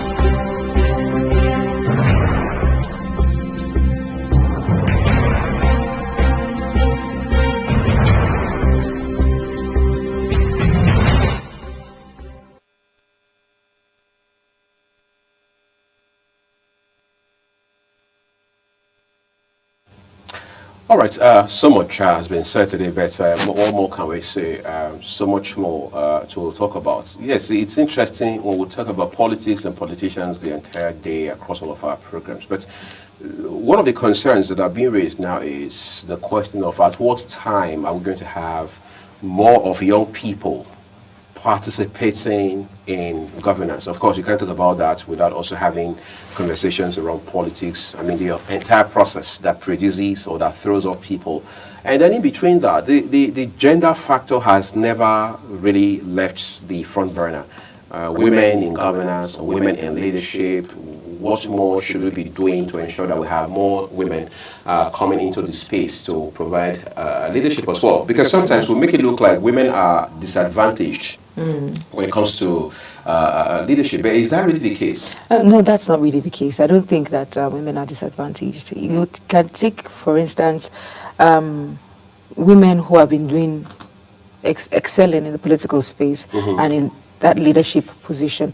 I just think that more positions should be given to women. As at now, there are some organizations where they'll tell you that a woman cannot take up certain positions. Right. You know, they give instances of having children, childbirth. They say because when it's time for you to give birth, just basic, and they give such reasons. And politically, there are positions that are still not opened to women. We need to see more women in the forefront, more women occupying political positions. Just how we have, some people might say, oh, they might give instances of some women who have siphoned money, taken advantages of positions. I had a conversation and somebody was mentioning the Minister of Humanitarian Affairs and all that.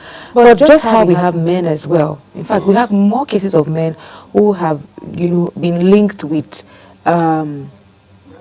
forgery, misappropriation of public funds and all of that. That's how we have electoral malpractices. That's how we have. So it's not just a gender problem, it's a character problem.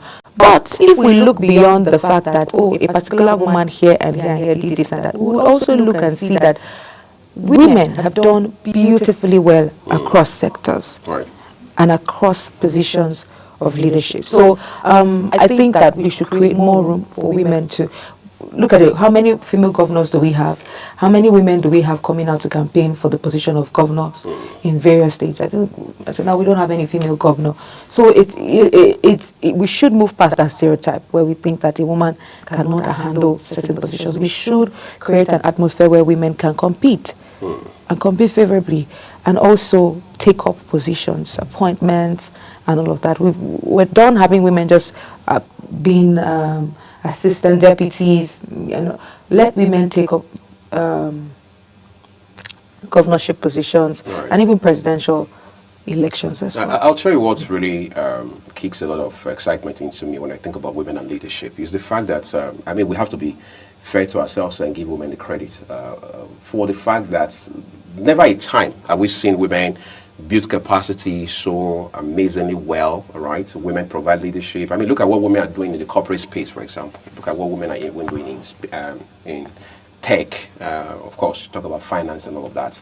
More than ever before in the history of this country, we've seen women head more banks, all right? We've seen women women-led startups, all right, grow and, just burgeon and continue to expand across Africa and all of that. And this is a continent-wide phenomenon. It's not just in Nigeria alone, all right? So it goes to speak to the fact that if women can achieve these much feats, all right, in their private careers, their endeavors and all of that, of course, when you go to other areas of practice, it's the same thing. It's just an indication that they can also do the same when it comes to the public space. But the question is our system encouraging of women who have shown capacity? Because it's as if the system still has some element of mediocrity in it. So as if the system is afraid of some level of excellence that comes from women and things like that. So why are we not seeing, for example, more women who are becoming flag bearers of major political parties? Why are political parties not even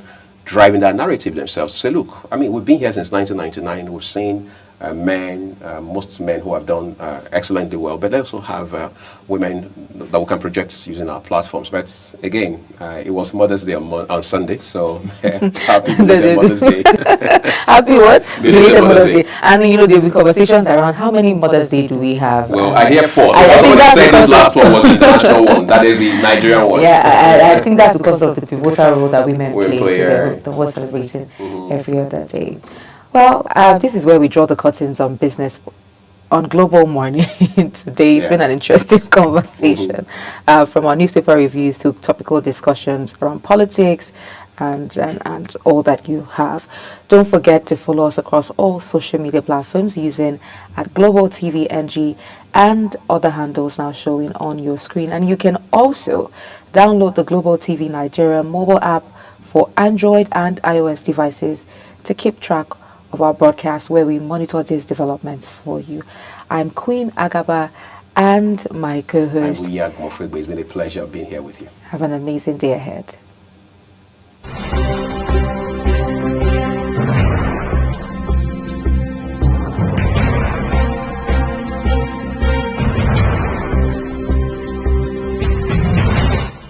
Welcome to Global Morning. The death toll from flooding. Most time our politicians just bring in policies too, for sure. Incidentally, we have several more stories. The legislature was carefully crafted to 22.2% inflation rates as of April this year. What does that say about where we are as a country? I think Nigeria has resorted to being resilient. Before you call a police station, before they even leave, they take permission from I don't think there's really anything on ground to improve. The struggle, the ASU strike. Minister of Education volunteered and said, give me 2 weeks. It was a life. The president never gave me any deadline.